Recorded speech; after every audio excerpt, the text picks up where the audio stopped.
Hey, welcome back. You're quite late tonight. What happened? Did you have to do some overtime or something? Yeah, I did. There's a big project that we're working on right now, and the deadline is fast approaching. We can't afford to be late, so we had to stay back a bit today. Is this just a once-off kind of thing? Or will you have to stay late again until the project is done? What's the timeline on the project like? I hope it's not too long. I will probably have to pull some late shifts a few more times, or a couple of times a week, but it will hopefully not be the case every single night. The project will be done at the end of next month if all goes well. And I hope it does go well. I don't think I will be able to survive doing this every night. I'm already feeling completely dead tired. That sucks. I hope they don't make you do that either. But I'll tell you one thing. What I don't want to do is have to come home after a long shift like that and find the house looking like this. What the hell is this mess? Didn't you clean anything up today? There's dishes in the sink, crap all over the couch, the table is a mess. What have you been doing all day? Couldn't you have gotten this done before I came home? Hey, I work too, you know. I was busy with some important stuff. And did you have to work a late shift like I did? No, I came home a few hours ago. Exactly. So you should have done some of this in those few hours instead of sitting around doing nothing. What? Did you just sit down and watch TV the whole time? Brad, calm down for a minute. I couldn't do it today, that's all. You know that I usually do it when I can. Why couldn't you do it today then? I'm exhausted and I don't want to have to look at this pigsty. Calm down and take a seat, okay? I have something important that I need to tell you. What? What's going on, Tina? I don't have the energy to be talking about some nonsense right now. Can't this wait until later? No, it can't wait. Trust me. What is it then? Get it out already. Brad? I'm pregnant. We're having a baby. Wait. What? Are you serious? Tina, you're not joking with me right now, are you? Please don't tell me that this is a joke. It's not a joke, Brad. I really am pregnant. Oh my god! This is fantastic. Come here and let me kiss you. When did you find this out? Don't tell me that you have been keeping it a secret from me. I haven't, I promise. I only found out myself today, to be honest. You know how I had been telling you that I wasn't feeling well? Especially in the mornings? Yeah, I remember. But you said that you just weren't sleeping well, didn't you? Yeah, but think about it. Being sick, in the mornings. It was morning sickness all along. God, that makes sense now. I wouldn't have even thought about that. It didn't cross my mind either until I kind of mentioned it to Sarah from work, and she told me that I should take a pregnancy test. I didn't think that there was any chance of me actually being pregnant, but I figured it wouldn't hurt to check just in case. And then the test was positive. That's why I couldn't do any of the cleaning today. I was just so overwhelmed by the idea of having a baby that I was just sitting here on the couch waiting for you to come home. I know that it's silly, but I just couldn't bring myself to do anything. I didn't even make any dinner. Sorry. Oh, who cares about that? We're having a baby! I need to call my parents. This is just insane news to hear. You know, I was feeling so damn tired after work, but now I feel like a new man. I'm so glad that you're taking it this well. I was hoping that you would be as excited as I am about this. Excited? I'm over the moon at this news. Of course I am taking this well. This is a dream come true. We're finally going to start a family. So, what are you going to do about work? Are you going to go on maternity leave? Or keep working? Have you thought about it at all yet? There are so many things that we need to think about now. I thought about it a little bit, but nothing has been decided just yet. I think I will keep working there for a while. Maybe for the next few months. I don't want to just sit home the whole time. But then, as the pregnancy progresses, I will take leave and try to take it easy. I'll see how things go and decide later on the details. Of course, of course. There's no need to decide that sort of thing right now. But, Brad, you know that you will have to help me more around the house as time goes on, yeah? I won't be able to do it all on my own anymore. Of course I know that. Why do you even need to tell me? Well, because you got angry just before because I didn't clean up. Oh, that? I was just in a bad mood from work. I'm sorry about that. But don't worry. I will do everything I can to help you when the time comes. Have you told anyone else about the news yet? Do your parents know? No, I haven't told anyone else yet. I wanted you to be the first one to find out about it. Okay, so I'm going to call my mom now. You should call your parents too and fill them in.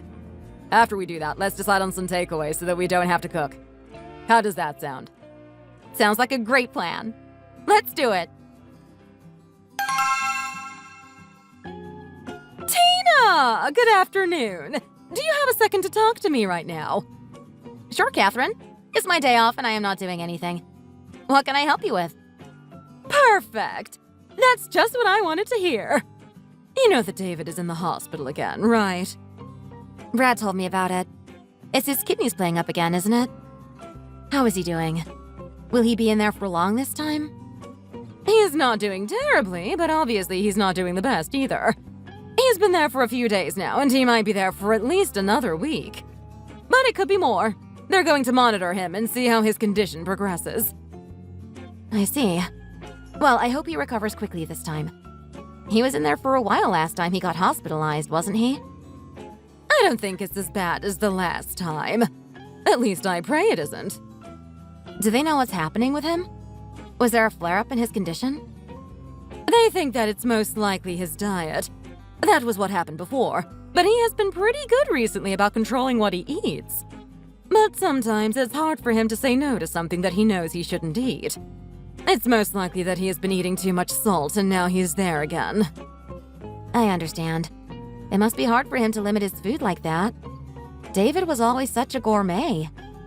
He was, and this is the one thing that he really struggles with more than anything else.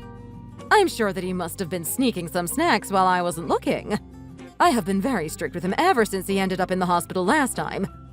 Anyway, what I wanted to ask you today was if you could do me a favor. A favor? I guess so. What is it that you need me to do? Well, since David is in the hospital, there have been a few chores around the house that have been piling up without him there to take care of it. He usually does some of the heavy lifting type of things, and I just can't do them on my own. I'm getting old, you know. So since you said that you're not doing anything today, I was wondering if you could come and help me with them instead. So, what do you think? Can you spare some free time to come and help an old lady out? I guess that wouldn't be too much of a problem. What is it exactly that you need me to do for you? There was some furniture that needed moving around so that we can clean behind it, but it's too heavy for me. And it would be nice if you could mow the lawn while you're here as well. I have never been able to work that mower of his. It needs some real force to be pushed through the grass at times. You're younger and stronger than me, though, so it shouldn't be a problem for you at all. Wouldn't it be better to ask Brad to help you out with that sort of thing? I mean, he's far stronger than me and would probably be done way quicker. Oh, but it's his day off of work, honey. I can't interfere with his rest.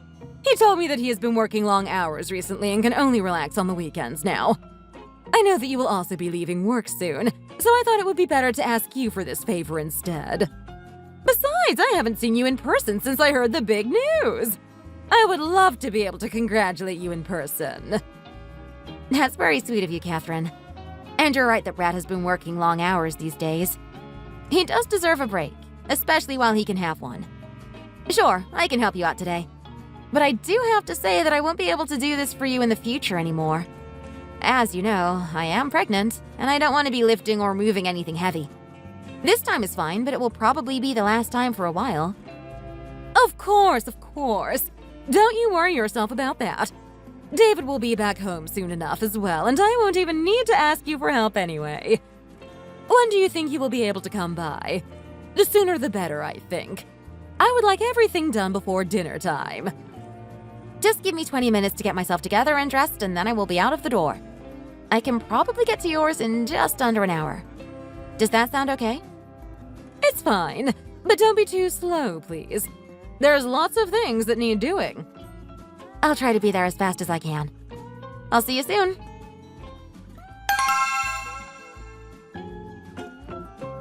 Hey, Tina. Looks like someone's ready to embark on an exciting new journey. How you feeling? You haven't been getting too sick or anything, have you? Oh, Sarah! I'm feeling a whirlwind of emotions. It's my last day here, and then it's maternity leave for me. I'm both nervous and excited about what lies ahead. Mainly excited, though. I just can't believe this is happening. Congratulations, Tina. We're really going to miss you around here, though. Who will we gossip with during lunch breaks? Thank you, Annie. I'll miss our lunchtime chats too. But don't worry, I'm sure you'll find someone else to spill the tea with. Plus, we can always catch up outside of work. It's not like we will never see each other again. And I will be back before you know it. So, you will be back to work here then? You're not just going to run off on us and become a stay-at-home mom, are you? Oh, I don't think so. I wouldn't feel quite right if I wasn't working at least a little bit. I will have to see how things pan out later, though. It's always hard to make a decision about the future too early in advance. Absolutely.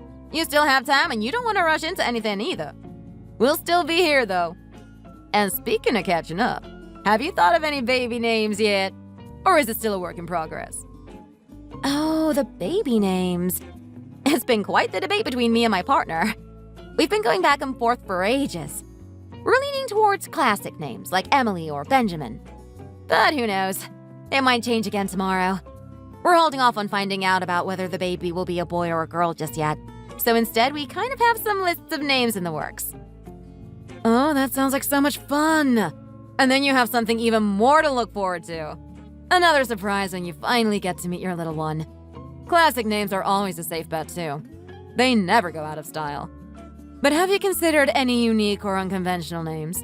You know, something that stands out. That's a great point, Annie. We did toy with the ideas of more unique names like Luna or Jasper. We wanted something that reflects our individuality and the uniqueness of our little one. It's a tough decision. But at the same time, we wanted to steer clear of anything too out there, like these celebrity names that have been getting stranger and stranger. I totally get it. Those names are just way too out there for me as well. I mean, it's like they just point to a random page in the dictionary and choose the most random thing ever. Like, I get wanting to be different, but there is such a thing as too different. I sometimes feel bad for the kid getting those types of names. You want it to be meaningful, but also something that your child will love and appreciate as they grow up. It's a big responsibility. Right? Why can't these celebrities understand that? I hope their kids don't get bullied when they're growing up. Exactly, Sarah. We want a name that carries significance and sounds right to us. We have been researching names with cultural ties or strong symbolic meanings. It's been quite fun. Well, whatever name you decide on, I'm sure it will be perfect for your little bundle of joy. And hey, if you need any help or suggestions, we're just a text away. Thank you, Annie. I appreciate your support. It's nice to know that I can always get some help if I feel stuck about it. I'll definitely reach out if I need some brainstorming assistance. Of course, Tina. We're here to help in any way we can. And hey, don't forget to take care of yourself during the maternity leave. Rest up, pamper yourself, and enjoy this special time before the baby arrives. You know you won't be getting too much time like that when they're here. I'll do my best to take care of myself and relax. Self-care will be crucial during these last few months. I have heard so many stories about sleepless nights and exhaustion, so I'll make sure to rest up. Oh, the sleepless nights are no joke, Tina. But trust me, it's all worth it when you see that little face and hold your baby in your arms. The love you'll feel is indescribable. I can only imagine, Annie. I'm so nervous and filled with anticipation about becoming a parent. I wonder if I am ready, but at the same time, I feel like I will be a great mom.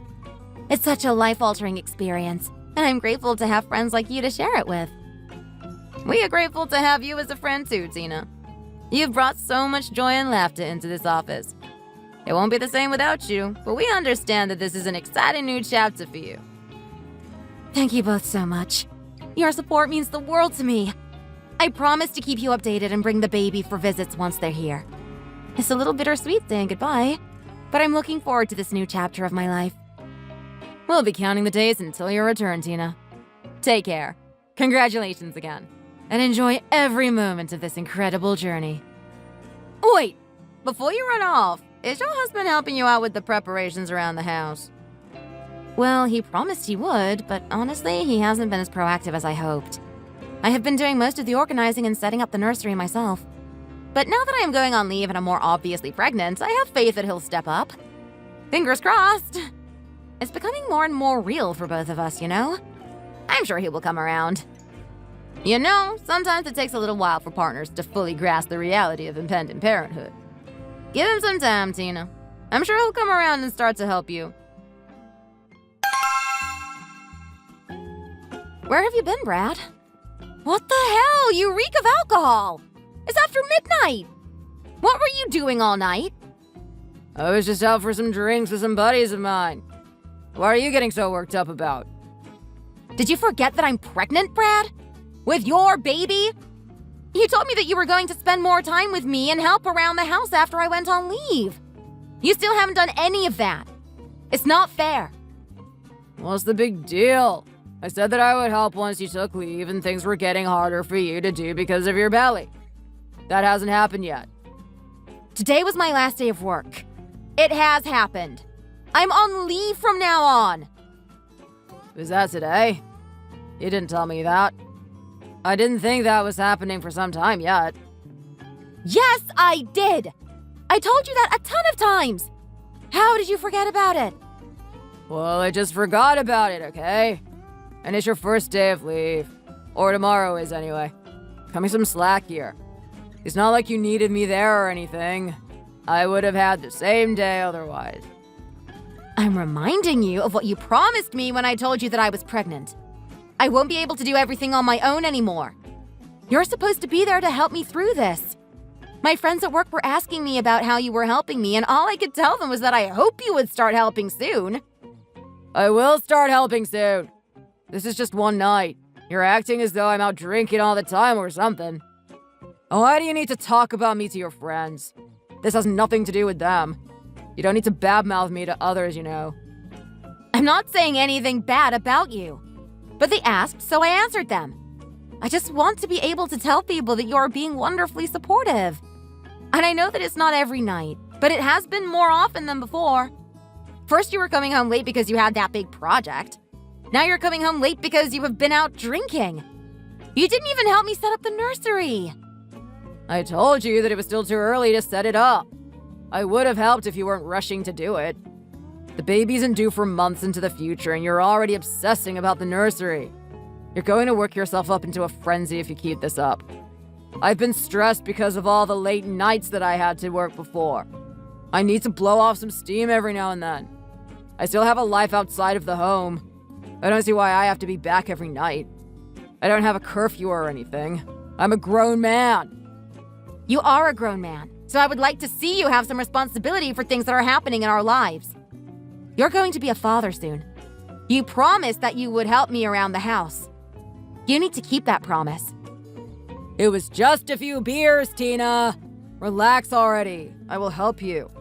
But I don't need to hear this from you just because I come home a little later than normal.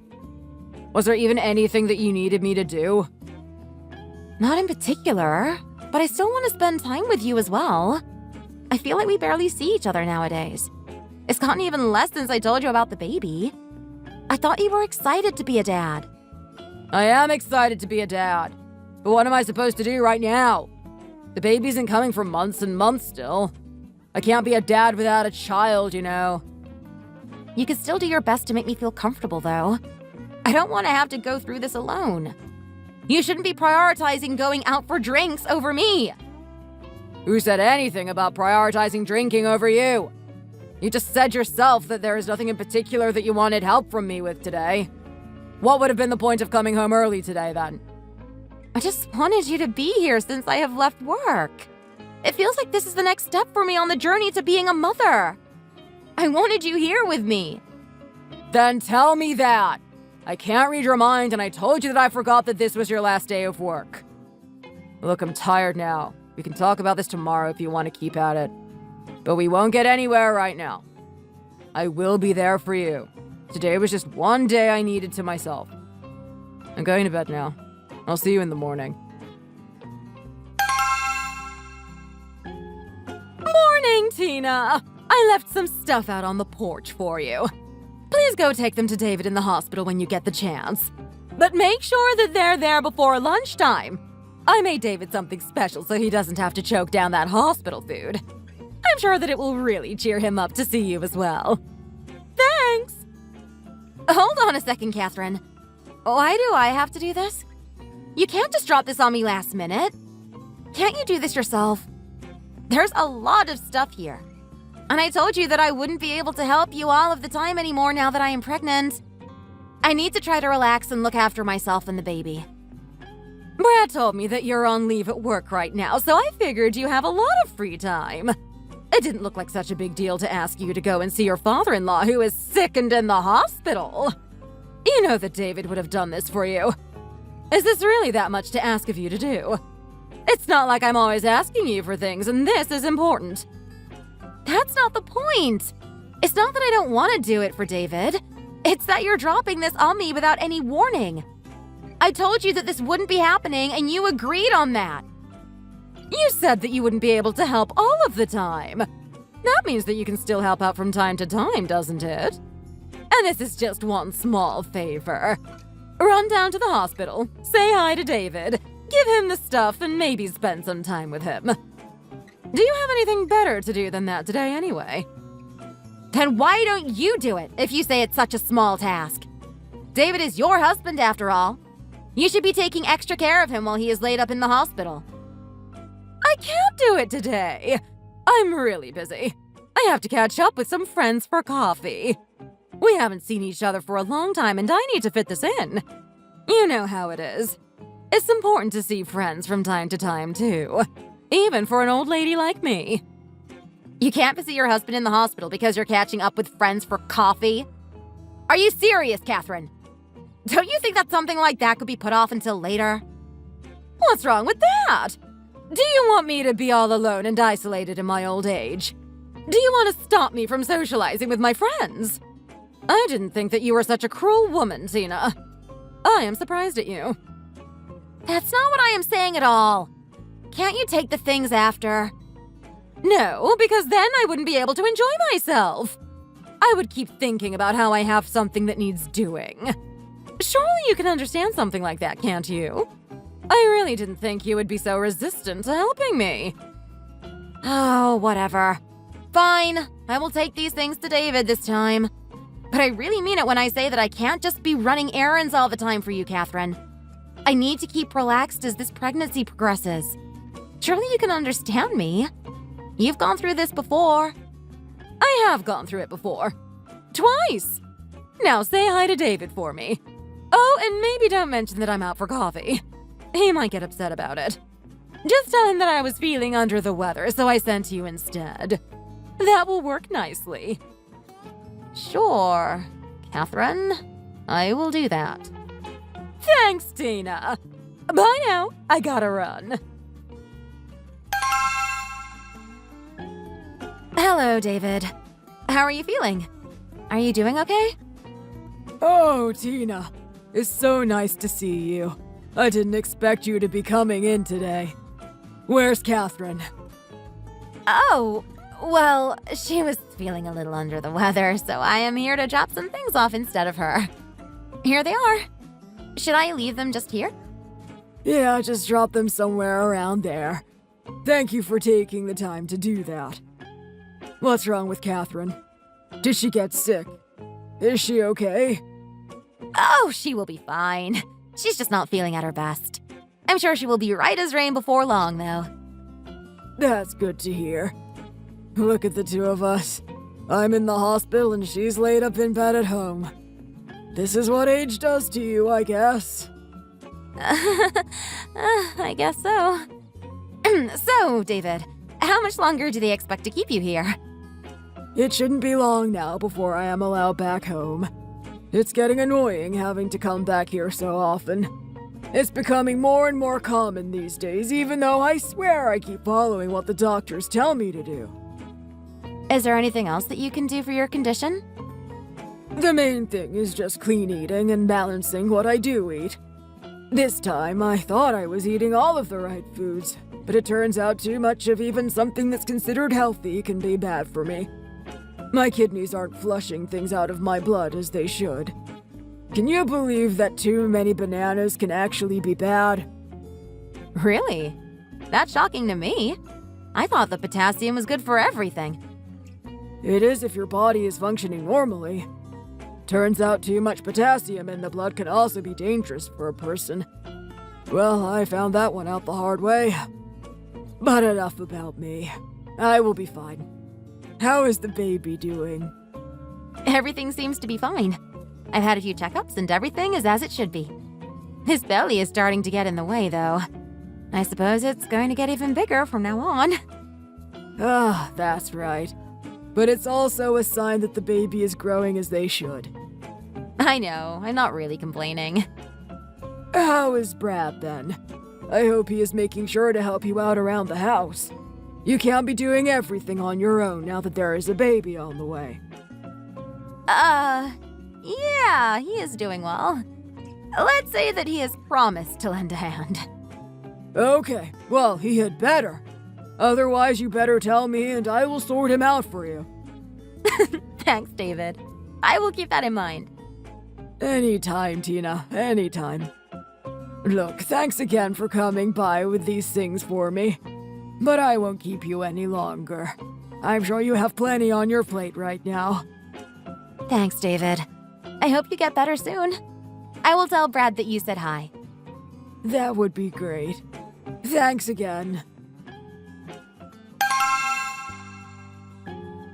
Brad, I need to talk to you. What is it this time? I'm home on time, aren't I? What do you have to complain about this time? That's not what this is about. I didn't say anything about it being about you. Why are you getting so defensive? Oh, it's not about me. You always come at me with something recently. I thought you were going to have another go at me. What is it that you need to talk to me about then? It's about your mom. I don't like the way she's been acting towards me recently. What are you on about? If it's not me, it's my mom that you're having a go at. Can't you just stop finding fault in everything that people do? Why are you defending her like that? I didn't even tell you what she did. Why are you taking her side automatically without even waiting to hear me out? Because I know that it's going to be something small. Listen, it's probably just your hormones acting up and making you upset. That's not what's going on. Just sit down and actually listen to what I have to say first. Okay, fine. What is it then? What did you do? So, a while back, she asked me to come over and help her out when David was in the hospital. Yeah, okay. And what's wrong with that? Nothing is wrong with that on its own. I was happy to help and I went over on my day off to lend a hand. But at that time, I told her that I won't just be able to drop things to help her anymore now that there is a baby on the way. Don't you think that sounds reasonable? I guess so. And what? Is that it? No, that's not it. Let me finish.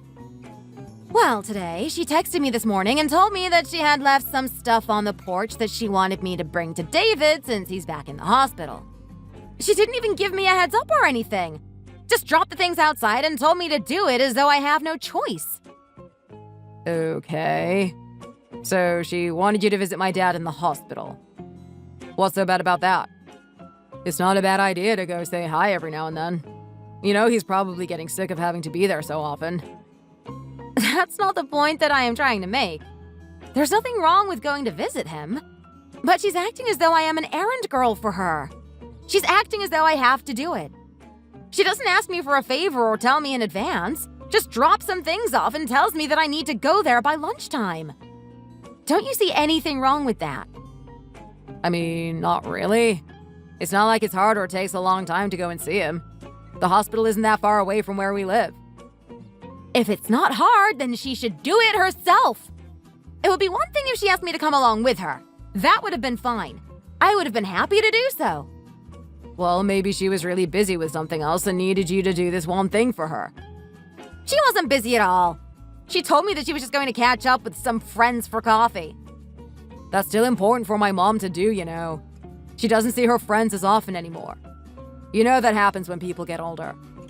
But she didn't have to drop this task on me out of nowhere. My point is that if it was important enough that this stuff got to David today and she had to get someone to do it, then she should have done it herself. She could have gone before or after her coffee plans. You said yourself that it doesn't take very long to get there. But instead, she palmed it off to me. I'm pregnant, Brad. I shouldn't be running errands for people. It's not a random errand for some random person, though, is it? My mom asked you to visit my dad in the hospital. What's the big deal about that? It's not like you had to go to work or anything. You're just sitting at home now that you took leave. The whole point of me taking leave was that I was supposed to relax and prepare for the baby that is on the way. Did you forget about that? How could I forget about it when you bring it up every 30 seconds? You've been really emotional since you broke the news to me. I know that this is a big change that will be coming into our lives, but that's not for a while yet. I really don't see why you're making such a big fuss over something like this. I just don't like how she thinks that I owe her favors or whatever it is she thinks. I have never minded helping her out before.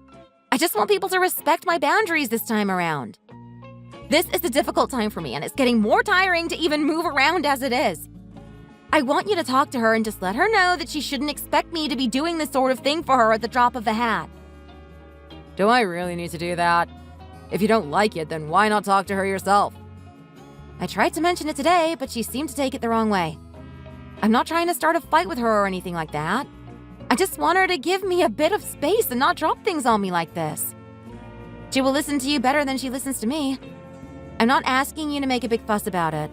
I just want you to mention it to her in passing. Can you do that for me? Please? All right. I will do it later.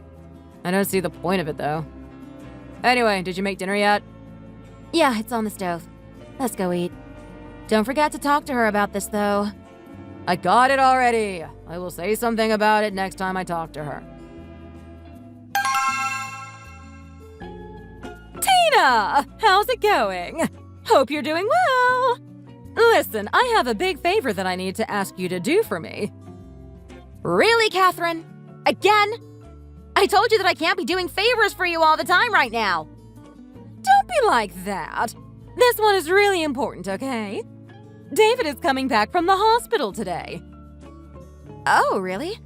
He's doing better then? That's a relief to hear. Yeah, at least he is well enough to leave and come home. He can't go to work, though.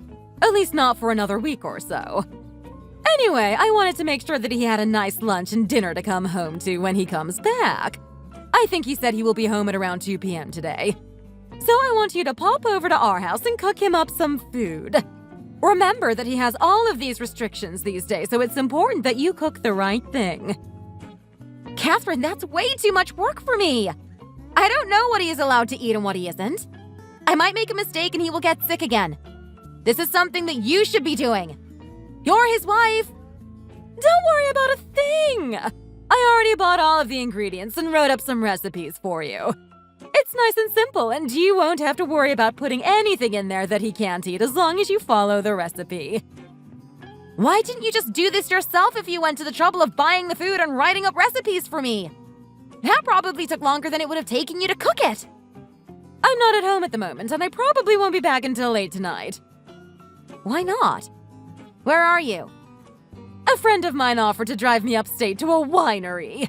They were already going with their husband, and they asked if I would like to tag along. You're going to a winery on the day that David is getting discharged from the hospital? Why don't you cancel the trip? Isn't your husband more important?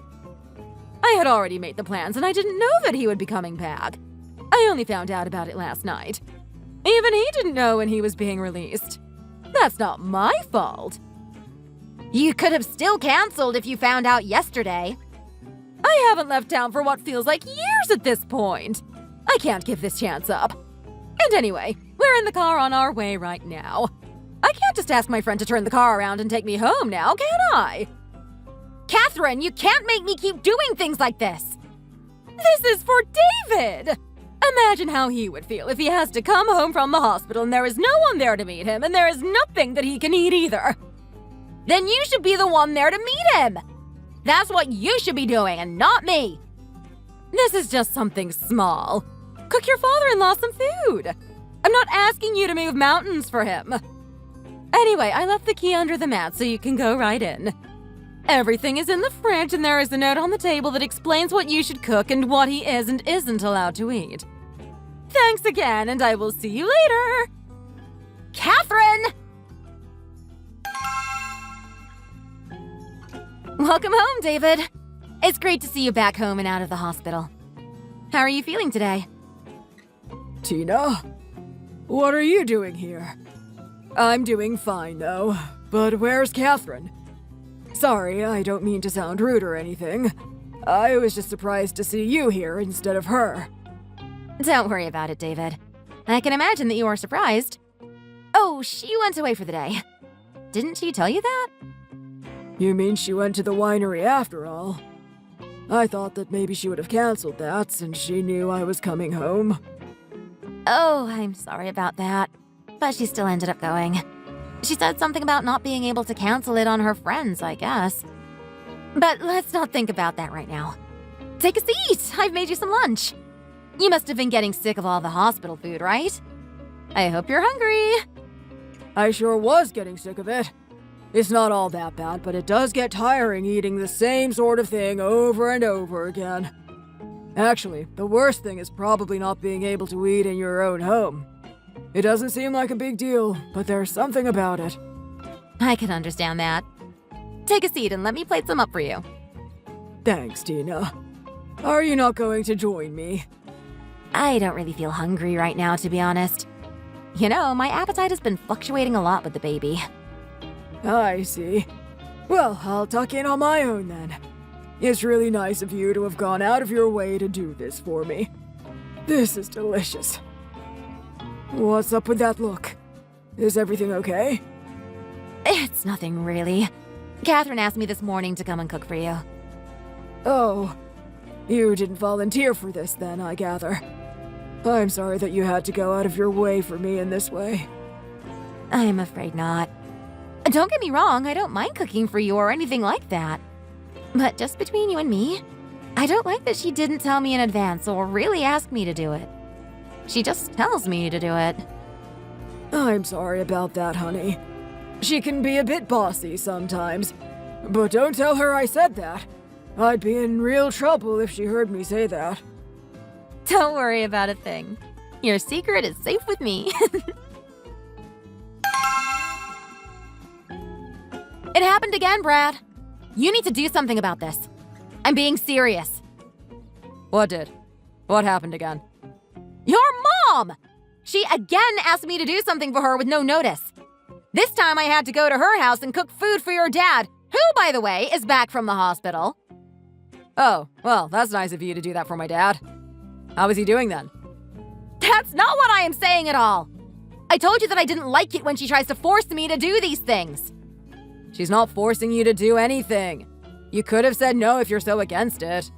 It's not like she held a gun to your head and actually made you do anything that you didn't want to do. Obviously, she didn't do that. Don't be obnoxious. You know exactly what I mean. And I do try to say no to her, but she doesn't listen. Instead, she guilt trips me about how sad it would be for David to come home and find the place empty. And I do feel bad imagining that happening. He doesn't deserve to be on his own. He should be happy coming home and be met with someone he knows.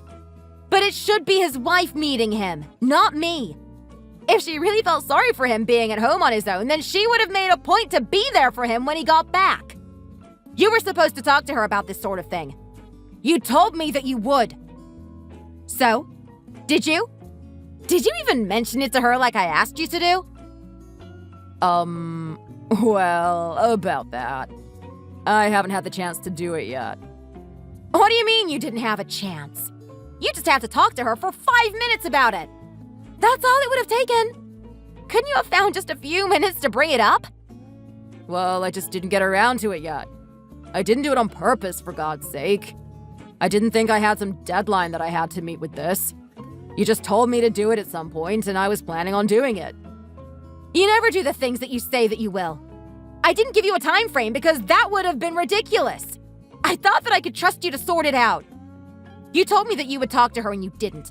You told me that you would help me around the house and you never do. And you don't just say these things. You promised me that you would help. It's important to keep your promises, otherwise how am I supposed to trust what you say? Oh, here we go again. I'm always the bad guy around here, aren't I? I take a little bit too long to do one thing that you asked me to do, and now the accusations are flying as though I did this out of malice. I'm just saying that you're not holding up your end of the deal. I thought that the further along in the pregnancy that I got, that you would finally get your act together and help. But that's not the case at all. What have you done around here recently? Nothing! You never do anything around here. I'm still the one doing everything, even though I should be taking it easy. I'm the one who is still working. I don't want to come home and then start cleaning the house. I'm exhausted enough as it is. What about me taking it easy? I still have to work my ass off every day, and I don't even get any slack from you about some chores. And what about me? You don't think that I'm tired all the time? I've been struggling to sleep and I have headaches all the time. I have no energy at all, but I still have to be the one to take care of the home. It's really starting to stress me out now. You're at home all day. You have all the time in the world to take care of a bit of cleaning. No one is telling you to get it all done in an hour or anything, but spread it across the day with a bunch of breaks in between and it shall be easy as pie. Don't pretend like you're as tired as me after a long day of work. That's just a ridiculous comparison. Everyone knows that work and chores are not even close to being the same thing. Are you even listening to yourself right now? I'm pregnant with your child and you're not offering me any support at all. And now I'm not just taking care of our house. I have to be going on errands for your mom as well, while she's off at some winery. All because you couldn't just talk to her for 5 minutes. This could have been avoided so easily. Don't you see how frustrating this is for me? Stop blaming me for everything. Okay, fine, I messed up when I forgot to talk to her. But you're blowing this out of proportion anyway. I'll try to bring it up next time. Is that what you want to hear? I only want to hear it if it actually happens. I don't want any more of your empty promises. There's no point in even saying that sort of thing to me. I don't want to be acting as her servant. She shouldn't feel like she can treat me like this. She's not treating you like a servant, for God's sake. You're really out of line here. My mom has always been good to you. So what if she asks you for a few favors just to help her out? It's natural for you to repay some of the kindness that she has shown you. But a servant? Get real, Tina. Nobody has ever treated you like that, especially not my mom. Are you even trying to understand what I am talking to you about? It's not even the fact that she is asking me to do something for her. It's the way that she does it. Like she expects it from me. It wouldn't even be that bad if it wasn't happening right now. But I feel so stressed as it is. I don't need this extra stuff on my plate right now. What are you stressed about? You don't work and sit at home all day long. That sounds pretty relaxing to me. In fact, it's probably a good thing that my mom is having you do these errands. You should keep yourself busy and get out of the house every now and then. You might go crazy staying cooped up inside day in and day out. In fact, that's probably why you're acting like this in the first place. You're unbelievable. I don't know why I even bother coming to you for anything. Tina, where are you going? Don't lock yourself in the room.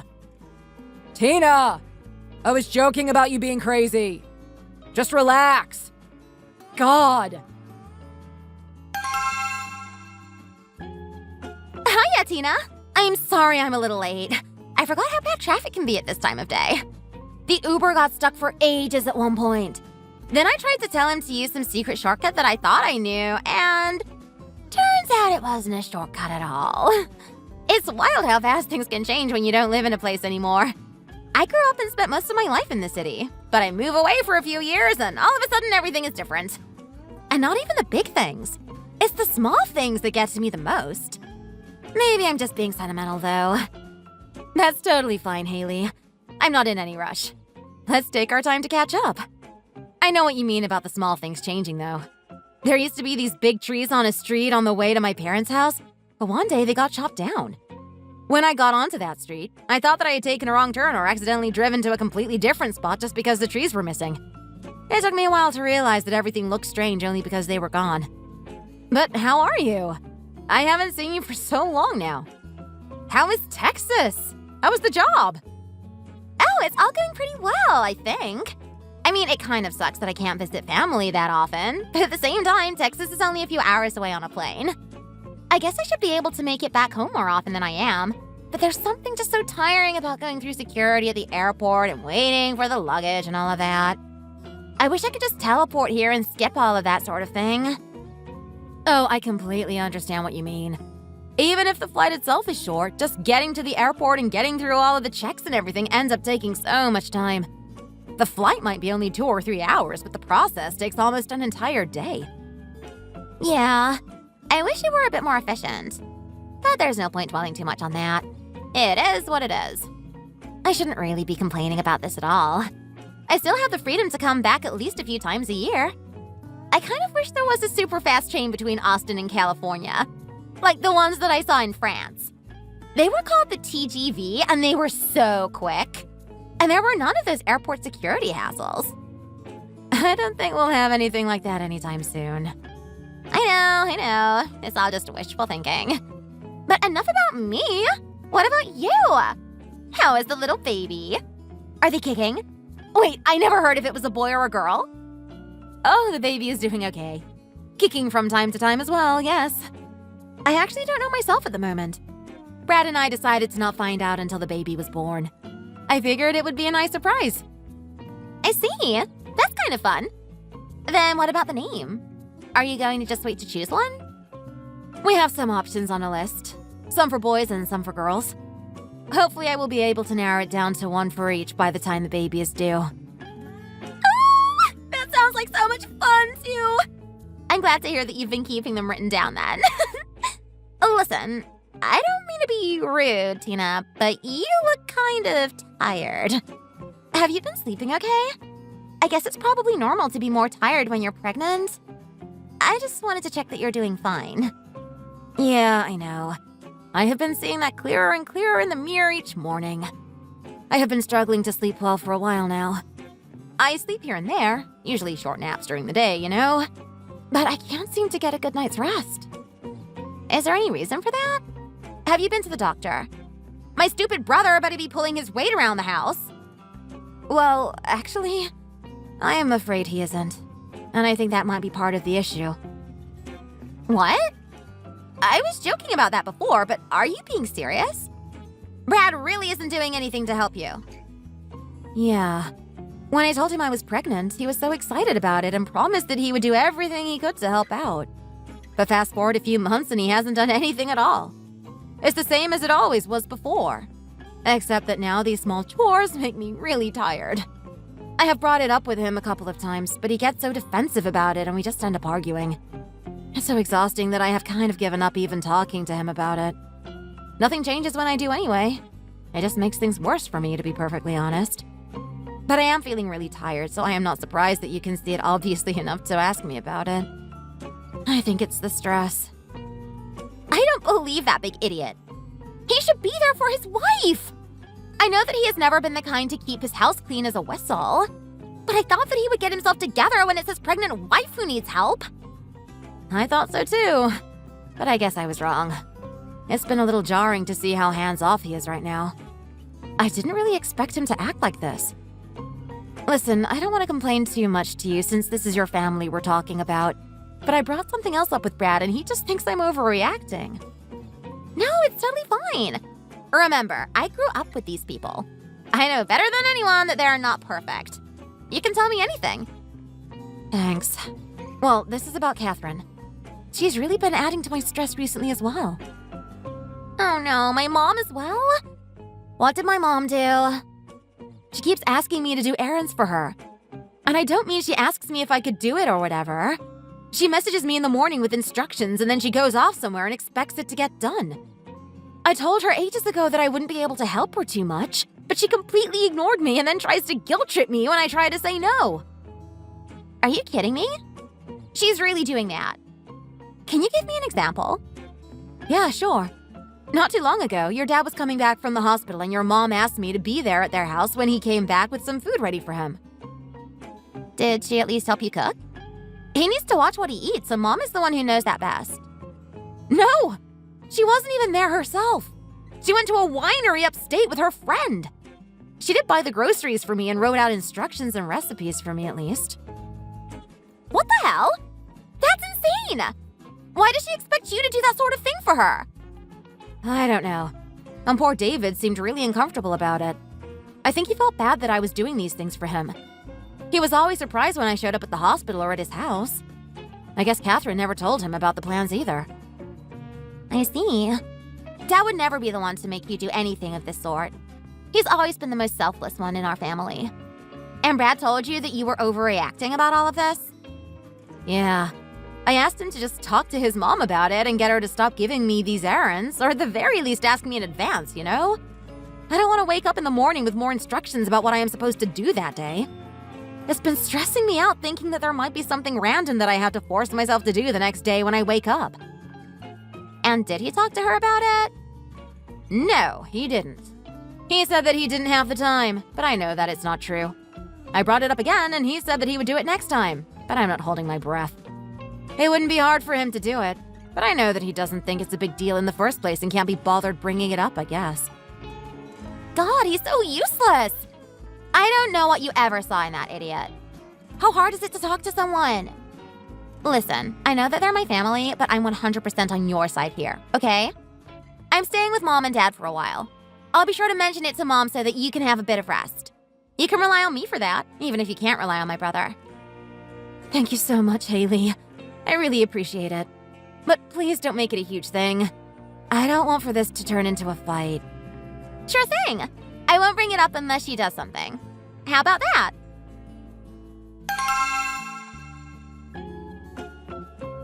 I'm so glad that everyone could make it tonight. It's so exciting. Now that Haley is back home, it's really nice that we could all get together to enjoy dinner. Thanks for having us, Catherine. The food smells delicious. And you know that we wouldn't miss being here. Yeah, Mom. It smells great. I haven't had your cooking for so long either. I can't wait to see what you've whipped up. And Dad, it's good to see you looking healthier. I hope you've been looking after yourself. Mom, you better not be allowing him to cheat on his diets. You know that I don't do that. I'm very strict with him. She's right. Even if I'm starving, the old lady won't let me eat anything extra. I might just be skin and bones the next time you come to visit, Haley. You should take a photo of me now. You might not recognize me next time. Come on, Dad, it's not that bad. Really, David? I'm just looking out for your health here. You make me sound like some sort of witch who is starving you on purpose. Oh, I'm sure he was just joking, Mom. Isn't that right, Dad? Of course it was just a joke. I'm very grateful to your mother for taking the time to make sure that what she cooks me is okay with my dietary restrictions. I do wish that I didn't have to worry about it so much, though. There's still plenty of things that you can eat, though, David. There's been such a boom with health foods, and they don't taste like cardboard like they used to just a few years ago. Yeah, but even so, sometimes I just want to be able to bite into a Big Mac. I don't even like them that much. It's just more about being able to eat whatever I want like I used to be able to do. Don't dwell on it too much. You will only upset yourself. And there aren't going to be any Big Macs around here either. I tried something new today, so I hope it all works out. What did you try out then? You used to be a stickler for tradition. I know that, but since David needs to watch his food, I thought I would try to cook some healthier options. A friend of mine told me that she made pulled pork but out of mushrooms, so I decided to try it out. Can you believe it? Pulled pork without the pork! I think that sounds amazing. Vegan options have really been getting good. I think that dinner should just be about ready. I just heard the oven ding. Tina, do you mind coming into the kitchen to help me serve everything up? It's fine, Mom. I can help you. Nonsense! You're here to rest. You can catch up with your father and brother while Tina and I sort this out. I'm sure that she doesn't mind.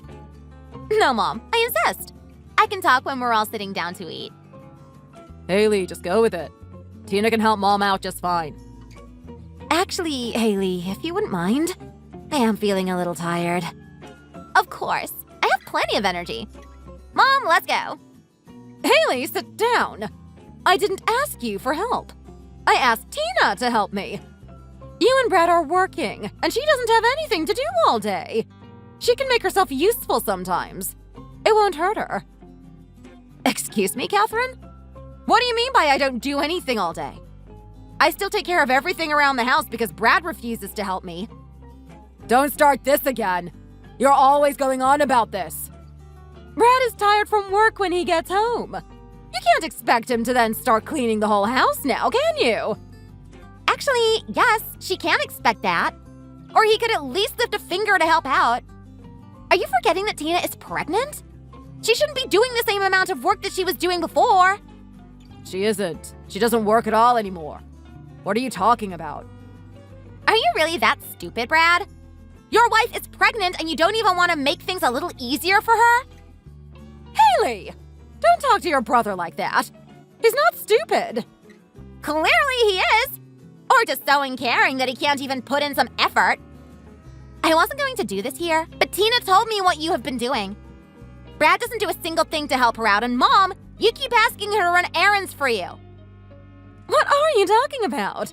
I just asked her for a favor or two. What's wrong with that?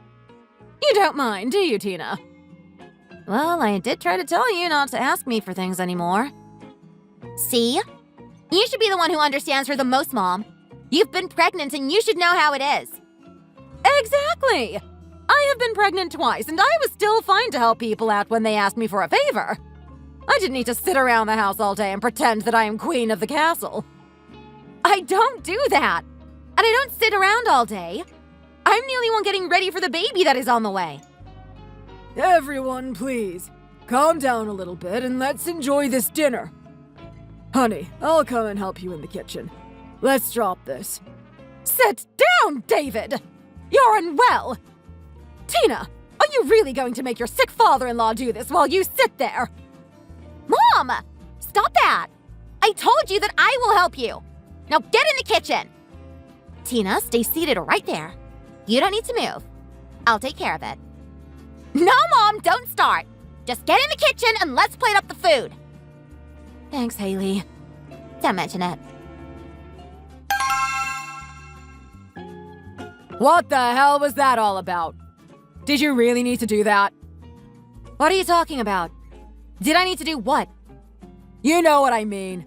At dinner. Why didn't you just get up and help Mom when she asked you for it? Why did you have to pretend that you're all tired as an excuse to not do something so simple? You heard Haley. She was more than fine with helping out instead of me. And I wasn't pretending. I am tired. I tell you how low energy I feel all the time these days. That's not the point. Mom didn't ask her to help. She asked you to help her. We're at dinner in her house after she was kind enough to invite us all and cook for us. And you can't even help her a bit in the kitchen? Are you listening to yourself? How are you getting angry at me for this? Why did I have to be the one to help? It doesn't change anything at all. Anyone can help serve up the food. Why didn't you offer to help her if you're so passionate about this? Because she asked you to help. That's why it had to be you. Not me, not Haley, not Dad, but you. And what's with Haley anyway? Why the hell is she on your side like that? Calling me stupid and uncaring? What does she know about the situation? What have you been telling her? You must have said something for her to act like that. Nothing. We met up for coffee a few days ago and I just told her what's been going on. We were just catching up as anyone normally would when they haven't seen each other for a while. What? That I never help you and that my mom treats you like a slave? Is that what you told her? It seems pretty convenient that you just happened to mention a load of crap about me and my mom to her. I didn't say that Catherine treats me like a slave. You're being so dramatic. And I did tell her that you never help me because you never do. Do you want me to lie and talk about how helpful you've been? Why is it that Haley is more willing to help me and stand up for me than my own husband? What's up with that, huh? Oh, here we go again. Once more, you're turning it back onto me and I am the bad guy. I don't want you complaining to Haley about things that are going on. She's back to visit and you know she doesn't come back as often anymore. And then her and Mom almost got into a fight because of you. Did you even notice how awkward it was during dinner after that whole thing? We were supposed to have a nice family dinner and you ruined it with whatever it is that you told Haley. You shouldn't have been talking to her about us in the first place. It doesn't concern her now that she doesn't live here anymore. I ruined it? If you had just done what you promised and also talked to your mom for me, then this problem would have been solved ages ago. But no, you're too damn lazy to do anything for me at all. And she is still part of the family, isn't she? It doesn't matter if she lives here or in Texas. I don't see what that has to do with anything at all. Just because you're pregnant doesn't mean that everyone needs to run around for you listening to everything that you say. You heard my mom. She has been pregnant 2 times and she never complained about anything like you are doing now. Maybe you should try to be more like her. She had me to look after while pregnant with Haley. You don't have to deal with that, so you shouldn't be complaining. I'm not asking for anyone to run around and look after me. I'm asking people to not expect me to run around and look after them. Those are two very different things. I haven't asked anything of anyone. Just you to do a little more. And have I asked you to do anything that much extra? Have I really? You're asking me all the time to do stuff around the house. Not even asking me. You're getting angry about it every other day. That's not anything extra. You should be doing that without me asking anyway. Last time I checked, you live here too. I want you to just help me keep the place tidy and clean. You're acting like I am asking you for so much. But I'm asking the bare minimum of you right now. Maybe cook once in a while. Or clean up after dinner. Anything that could take some of the work away from me. It's a lot to ask when I'm so tired from work all of the time. I want to come home and relax. Rest and get ready for the next day that I have to go into the office. I used to come home and do this after work before. Don't tell me that it's not possible. I know that it is because I have always done that. God, here we go again. Round and round in circles, just like every other damn time that this comes up. Listen to me. What happened at dinner wasn't okay. You were in my mom's house and you should have listened to her. Show my parents some respect and listen to what they want. You even had Dad volunteering to help instead of you because he wanted to avoid a fight. That's because David is very sweet and doesn't mind being helpful. Unlike someone else I know. Oh, shut up! I'm sick of hearing this from you all of the time. Then do something and I will stop talking about it. It's pretty easy to fix this if you don't want to hear it anymore. Screw this. I told you that this isn't okay. Stop talking badly of the family to Haley. I don't want her and Mom fighting, and whatever it is that you've been telling her is starting to get between them a bit. She didn't look too happy with Mom at all.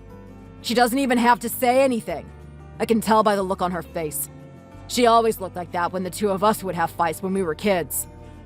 Why can't you ever take my side? You have never even once sided with me on this topic. Is it really that much to ask of you? To ask my husband to be on my side for once?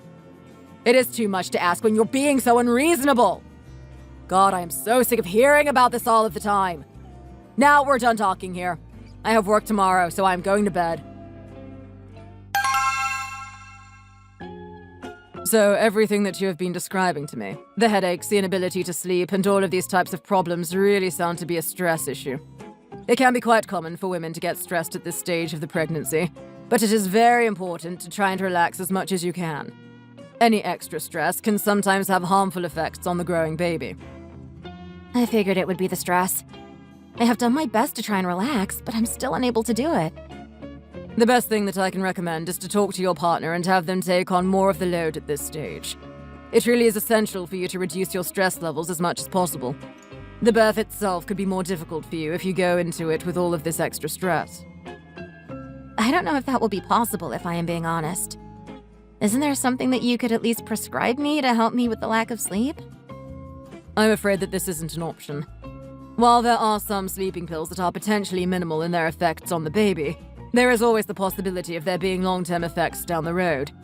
I really discourage any women from taking any form of sleeping medication while they are pregnant. I'm afraid that your only real option to get your sleep back is just to reduce stress as much as possible. Try the common things like taking a bath. Just be sure that the water isn't too hot. Drink some non-caffeinated tea a little while before you go to bed. Chamomile and mint are usually the best. And do your best to talk to your partner and have him help you wherever he can. Okay, I will try my best there. Thank you, Doctor.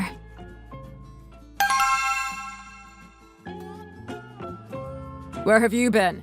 I've been waiting for you. We need to talk about some things. What do you want? I'm not in the mood right now.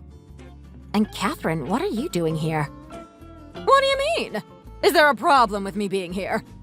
As Brad said, there are some things that we need to discuss.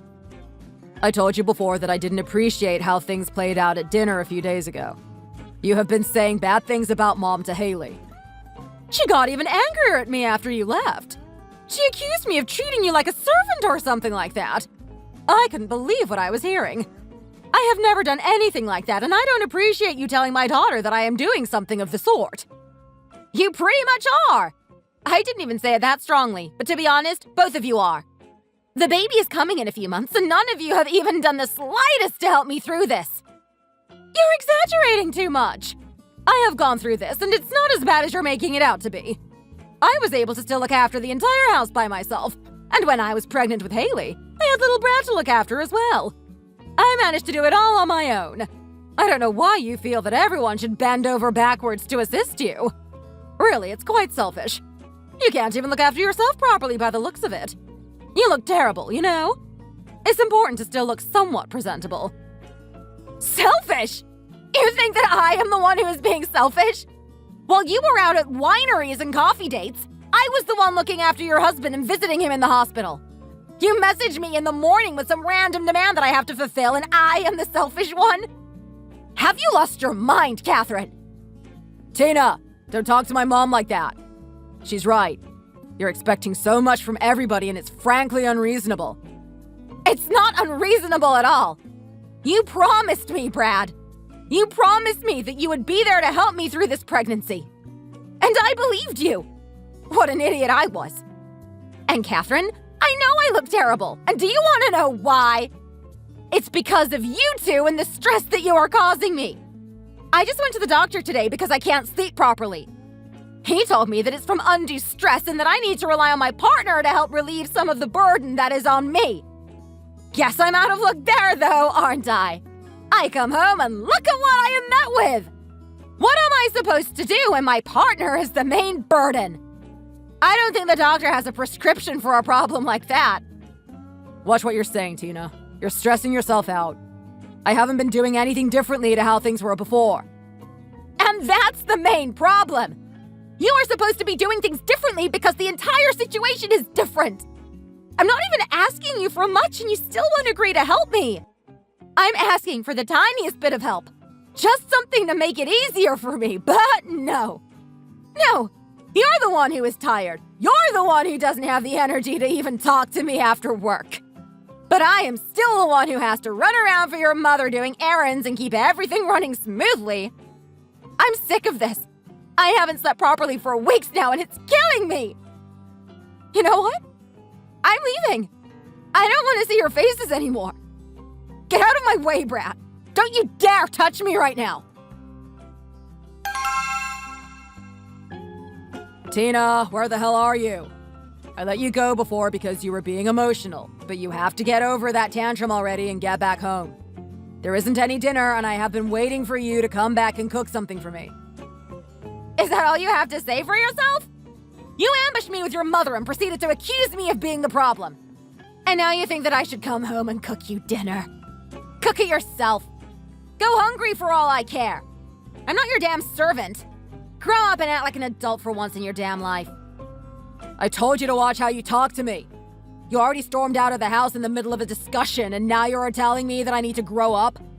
What kind of adult gets angry like that and walks out of the house? You should be the one apologizing to me. I work hard to put food on the table for the two of us. I'm the one in the office every day, not you. I have always worked as well. Don't act as though I didn't. But you don't work now. You need to realize that. You haven't worked for a while now.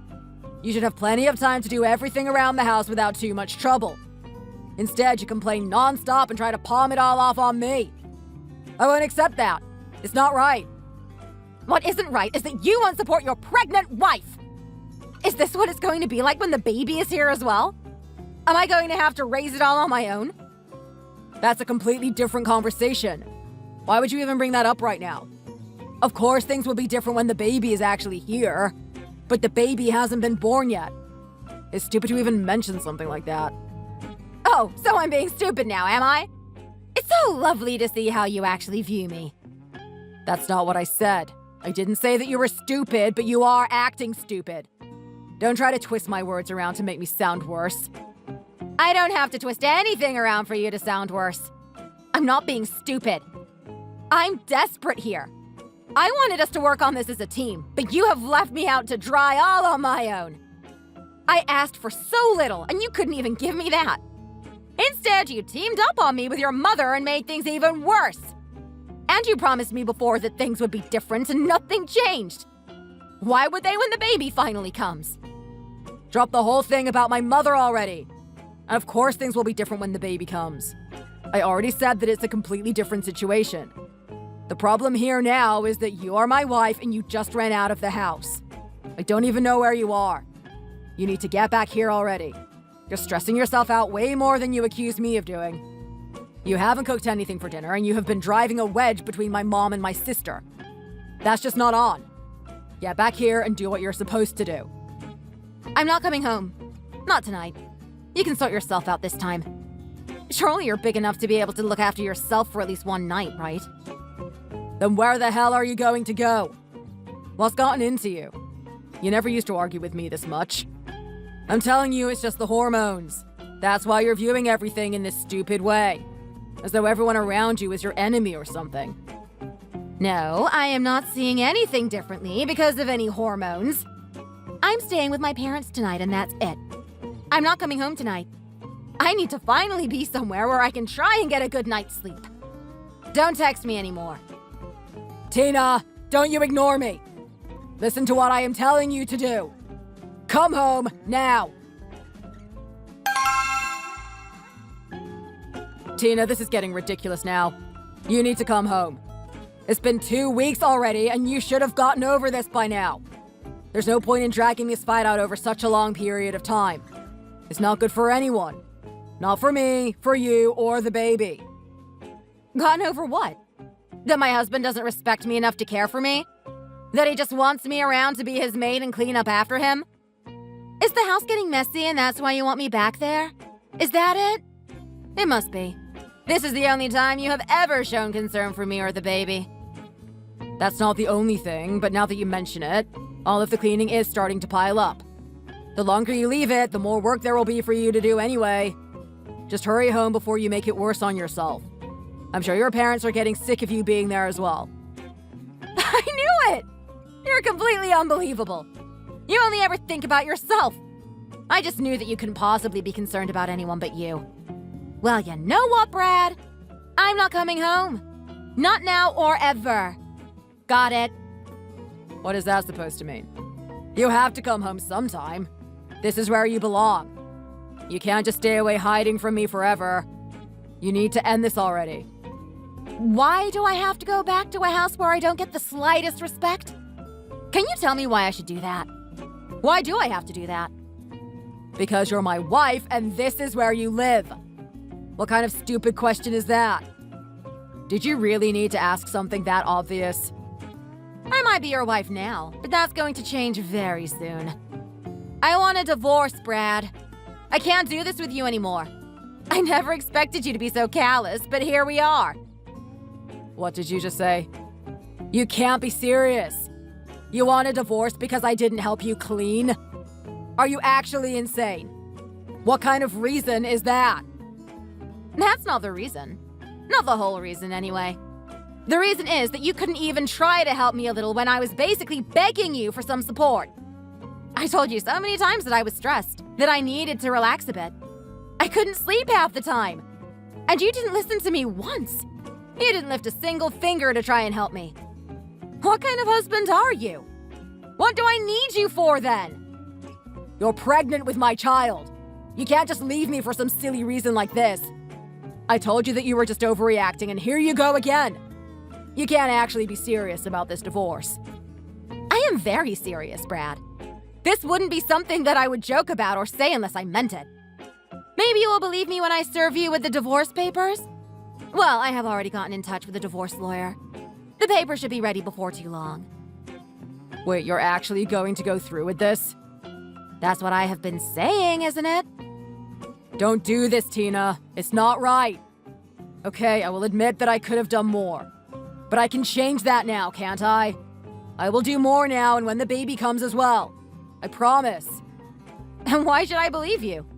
You said that before. You promised me when I told you I was pregnant. You promised me that you would also talk to your mom for me. Those were both lies. You didn't do anything. You didn't even try. I doubt that you were ever even thinking about it in the first place. Of course I was. I was just tired from work, but I was going to get around to it. I really was. I don't believe that for a second. You had months to get around to it. Months and months where I was asking you and you still did nothing. Well, I have had enough of this. I'm fed up. I'm going to raise this child on my own. I'm sure I would have basically been raising them on their own even if I was still with you. I don't believe that you would have ever stepped up to become a father. Of course I would have. This is my child that you're talking about, Tina. Don't be stupid. You will regret this. This will be too much for you to go through on your own. Don't make any rash choices that you will regret later. There you go again, calling me stupid. This isn't a rash choice, and I won't be on my own either. I have been thinking about this since I have been staying with my parents. I've had more than enough time to consider everything. I have thought it over carefully, and I know that this is the right thing to do. And my parents will be there for me no matter what. That is something that I can be sure of. They will support me when I need it.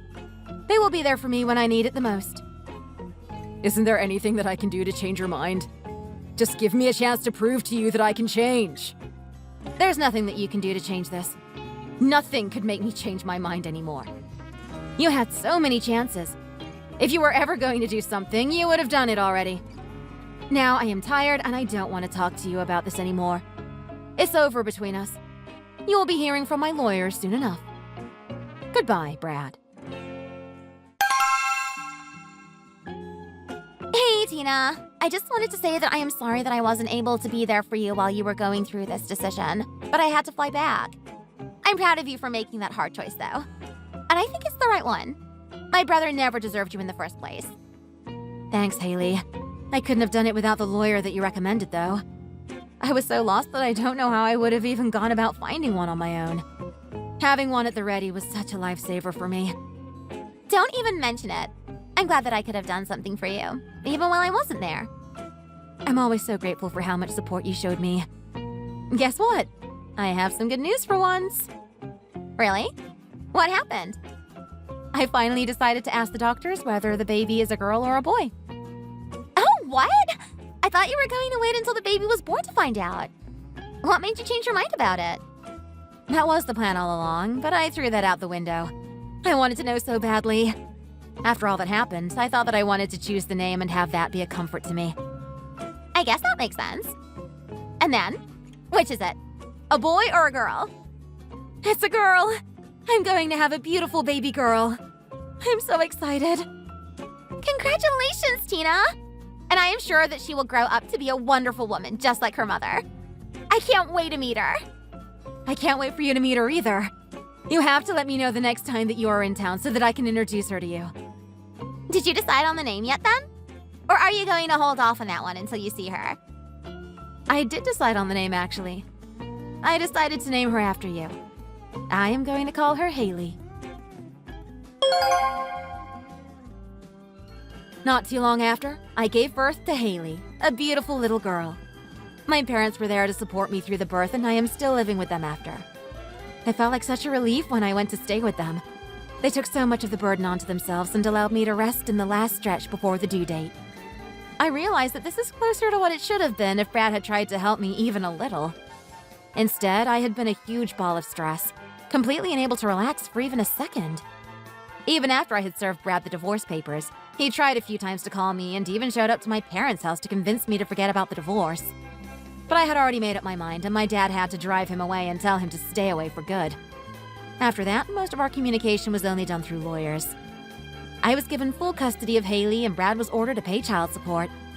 I later heard from his sister that he and his mother started getting into fights when he started blaming her for the collapse of our marriage.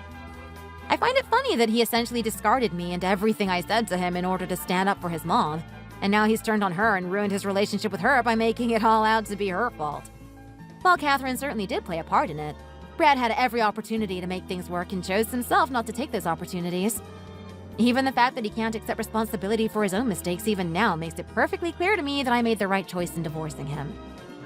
His sister Haley also cut ties off with him and now only goes back to visit her father, who did nothing wrong. She doesn't stay at the house anymore so that she doesn't have to be around her mom, choosing to book a hotel instead. I feel like such a weight has been lifted from my mind, and even though I know it will be hard to raise a child on my own, I still have my parents to support me through it. I also think that this is going to be better than having Brad be an absent father, even if we had stayed together. I just know that he would never have made good on his promise to change. It could have been much messier if this happened later down the road when little Haley had already met her dad and then we went through a divorce. and I am sure that it would have happened sooner or later, even if not right now. I am thinking now about what to do with work. I think I will go back at least part-time when Haley is a little older. My mom said that she would be happy to care for her while I am at work. I will consult with my workplace to see what kind of arrangement we can come up with. But whatever I choose, I will make sure that it is what is best for my little girl. This is actually the funniest thing. I can't believe that old rinky-dink house is still there. I mean, it's exactly as I remembered it. It's just a little bit more worn out. Don't tell me you actually still live there. Harry, I thought you would have moved up a little ever since we grew up. Hang on a minute, is that you, Joe? How did you get my number? This is crazy. Yeah, you're telling me, buddy. It wasn't easy to get a hold of you. I had to do a lot of asking around. You keep to yourself, don't you? No one knows what you've been doing ever since high school. Well, I've gotten a lot more busy, I'll say that much. I'm sorry, Joe, but is there a reason that you're contacting me right now? Are you outside the house? Yeah, look, here's the thing. I've got some good news for you, but I didn't know how to get in contact with you. I did get your number eventually, but then it just clicked to me. Why don't I just pop up on your doorstep and see what happens? You'd be like a deer in headlights seeing me at the front door, wouldn't you? So, anyway, I get there and I start knocking and whatever, but no one's coming out. Are you out there at the moment or something? Yeah, look, I just finished up at work. You caught me at a good time, actually. Do you still live in this old house? I can't imagine that's popular with the ladies. Yeah, well, that's a family home right there. My grandfather brought me up in it, so it's a special place to me. I don't really want to get rid of it. Well, fair enough. I understand if you don't want to get rid of it, but you can at least give it a renovation or something. I mean, look at this thing, it's basically falling apart.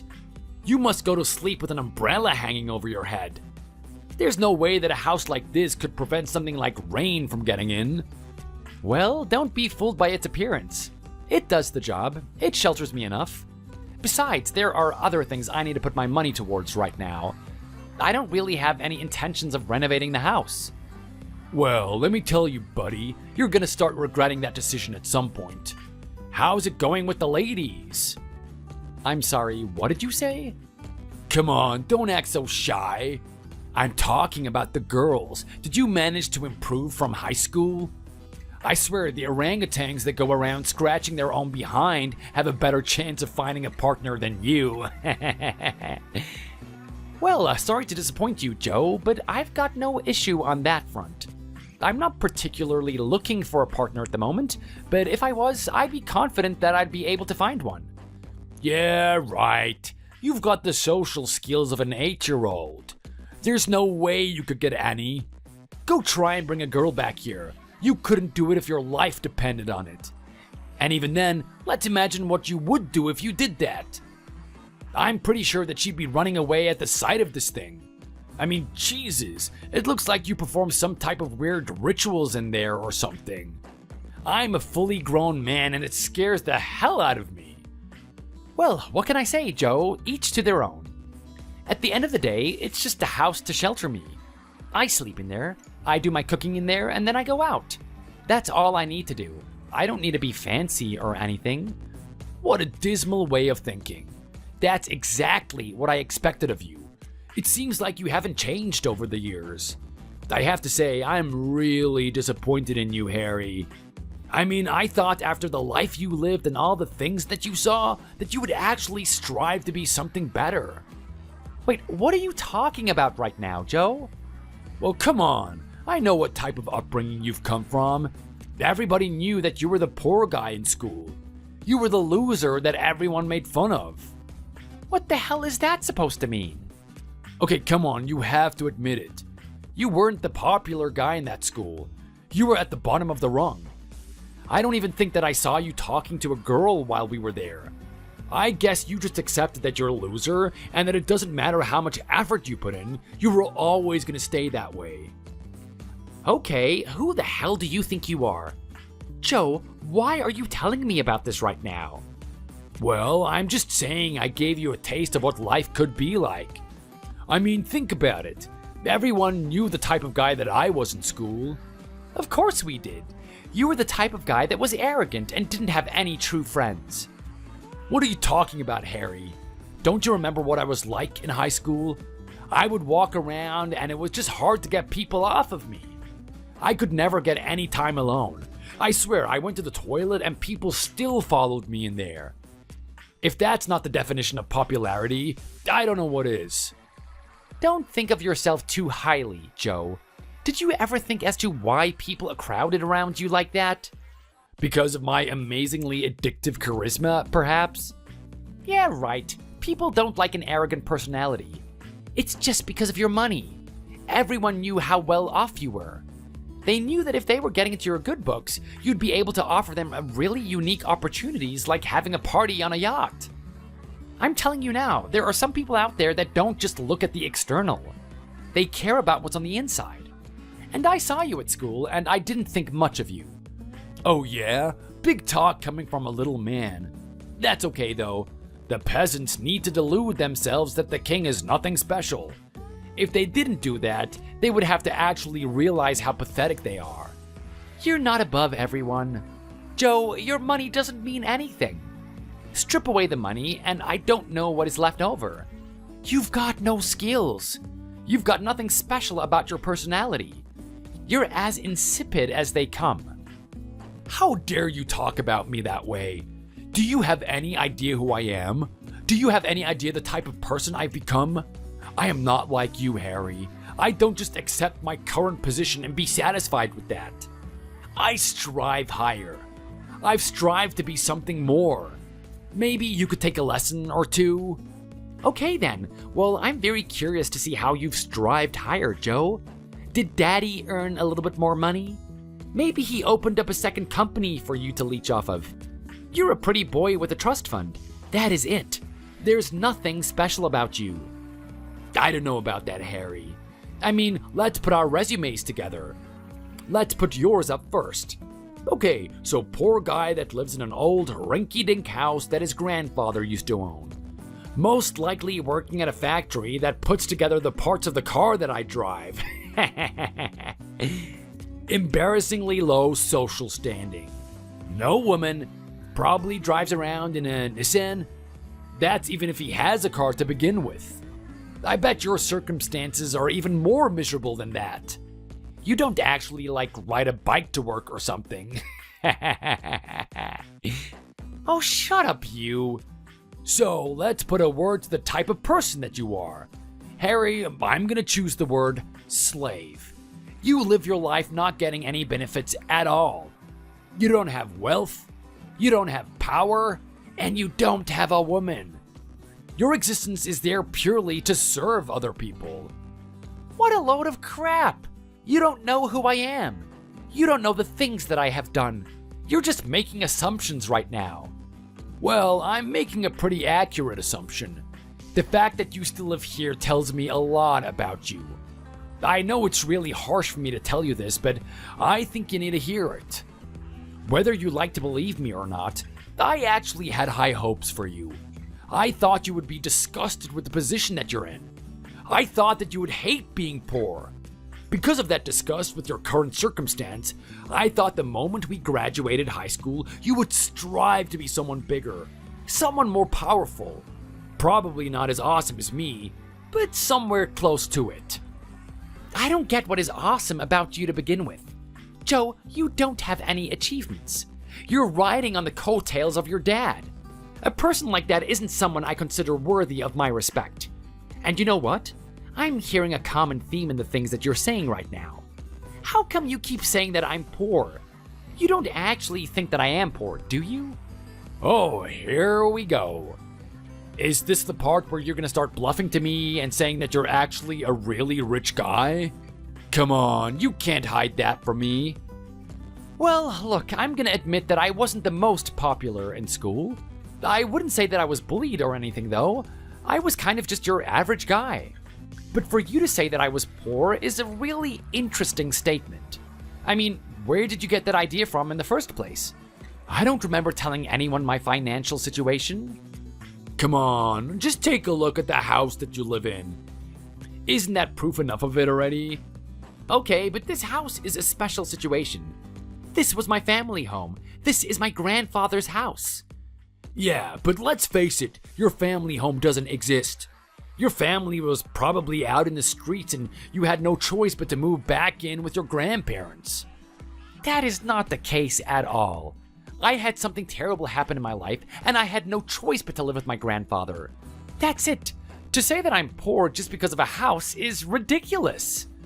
Okay, fine. I see what you're getting at. You want more evidence apart from the house. Don't worry, I have got plenty more where that came from. So, where do I even start? Let's take a look at that lunchbox of yours. My lunchbox? You're talking about the one that I had when I was in high school? Yeah, you think people don't notice how meager that thing looked? I felt like pulling out my tiny little finger violin and playing you a song every time I saw you eating. I don't see what you're getting at right now. What was wrong with the lunchbox? Come on, why are you asking me that? Harry, you should be the one that remembers the most. Well, if that's the case, I'll have to jog your memory a little bit. Let's see, I think you had a banana, a sandwich, and milk. Like, what are you, in elementary school? Can't your family pack you a decent lunch? Or better yet, how about you just eat the cafeteria food? But wait, how could I forget? You're too poor to afford that type of thing. For you, eating at a cafeteria would be the same as me having dinner at a 5-star restaurant. That would be your version of treating yourself. Is that seriously what you're gonna grasp at, Joe? That's your evidence that I've been poor my whole life? You're damn straight it is. There was like nothing in that lunchbox, nothing to excite you. I packed that lunchbox myself, and I made a request to my grandfather to only buy healthy ingredients. Unlike you, I don't need quick pleasures. I'm in it for the long run. I looked up a healthy and balanced nutritional diet for people our age, and I went with that. Whenever we went to the grocery stores, I ignored all that crap, all the chips and chocolate. I didn't want it. I only wanted what was going to make me a healthier and stronger person. Wow, I gotta say, you really are a crafty one, Harry. I mean, playing the health card to hide the fact that you're poor? It's almost as if you had this argument ready in advance. Okay, or maybe I'm just telling you the truth and that's how I felt back then. Come on, don't be ridiculous. We all know that a guy would rather have a good old sloppy Joe than some miserable banana that comes from a different country. Why would your health be that important for you anyway? We're kids, we're meant to be having fun. Well, unlike you, I've got dreams and things that I want to accomplish. If a healthy diet meant a healthy mind, then I would have eaten anything. If eating the egg of a snake meant that it would help me think more clearly, then I would have even have done that. Wow, you're such a stoic, aren't you? Come on, just be real. Harry, you were poor and you didn't have a choice. You were the only person eating that thing. Anyway, let's just put that to the side though. Let's look at some other things that show that you're poor. Do you remember that time we had PE? You're talking about the sports class? Yeah, exactly that one. This is gonna be a story that you're not gonna forget. There was a time where your pants ripped. Do you remember that? I sure do. As we were heading out to the yard, we were moving through the gate and I actually got my pants caught on a sharp point on the gate. It gave my pants a really good tear. The school provided me with a different pair of pants to wear that day. Yeah, exactly. That's what I'm talking about. I knew you wouldn't forget about it. So, what happened the next time that we had PE class? What do you mean? You're talking about the pants? Well, I came to class with pants that weren't showing half my thigh. Oh no, don't try and hide the details. Tell me exactly what you did. I am not sure what you're getting at right now. Well, here's the thing. If it was a normal person, they would have just bought a new pair of pants. Like, those pants were ruined. What did little Harry do that's different to other people? Well, Harry doesn't have the money to buy a new pair of pants. He probably spent his whole household savings just on the books and the clothing alone. He had to spend the next week sitting at home learning how to sew. More and more, I'm starting to realize that you don't know anything about me at all. Joe, that wasn't what happened at all. Well, come on then. Why did you come to school with pants like that? What excuse are you gonna come up with now? You're gonna tell me that you actually had a girl do it? You're probably gonna break out the "I had a girlfriend in a different school" line, aren't you? I know no one wants to date a sulky loser. You can't play that one with me. No, I'm not gonna make up some lie like that. I'm gonna tell you the actual truth. It was my grandfather that sewed those pants for me. Oh my god, that just makes it even worse. You actually forced your grandfather to do it? That is like the lamest thing I have ever heard. Oh, this story makes so much more sense. So your grandfather actually swings that way, does he? What do you mean he swings that way? Come on, you know exactly what I mean. He likes to play for the other team. Where do you get that assumption from? Well, I'm just saying that a guy that knows how to sew is really strange. It's not manly at all. I mean, come on, let's just compare your grandfather to my grandfather. Mine was a general in the army. He worked out every day. He commanded respect from the people around him. And then there's your grandfather sitting in his chair, hunched over, sewing for you. I mean, it's just hilarious. We're two different species. Just shut up, Joe. You've got no idea what you're talking about. Anyway, you know what? I'm not sure why I'm even having this conversation with you. I mean, so what if I'm poor? If you have something against me, then don't even bother talking to me. You don't have to go out of your way to contact me.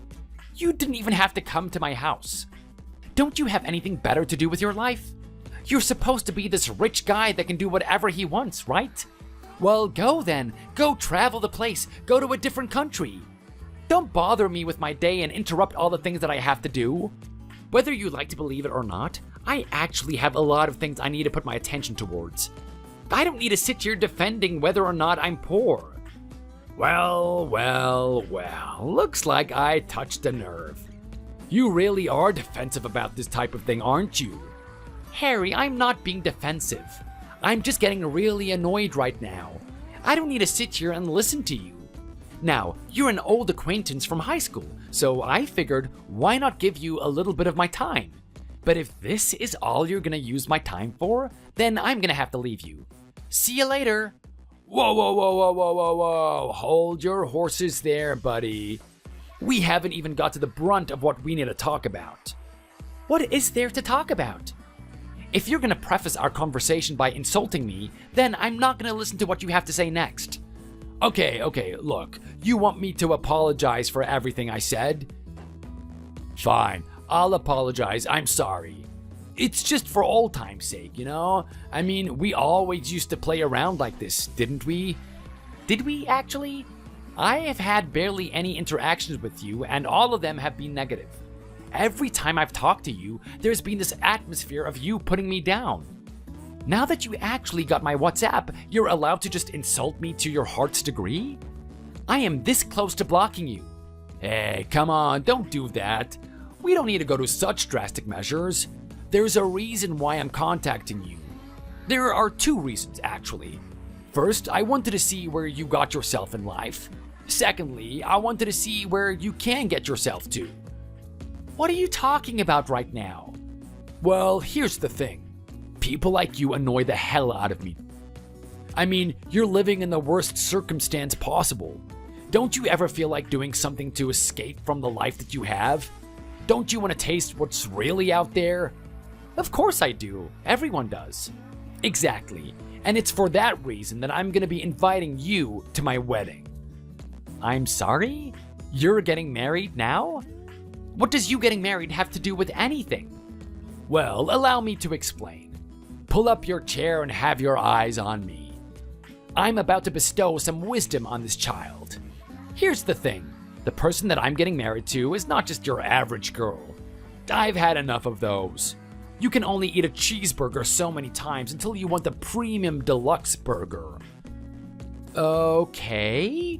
When you say that, you mean exactly what now? Come on, do I really need to explain it to you? I've tasted them all. I've tasted younger women. I've tasted older women.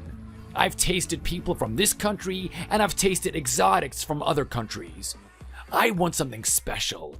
I don't want to just be fishing for squid. I'm after the humpback whale.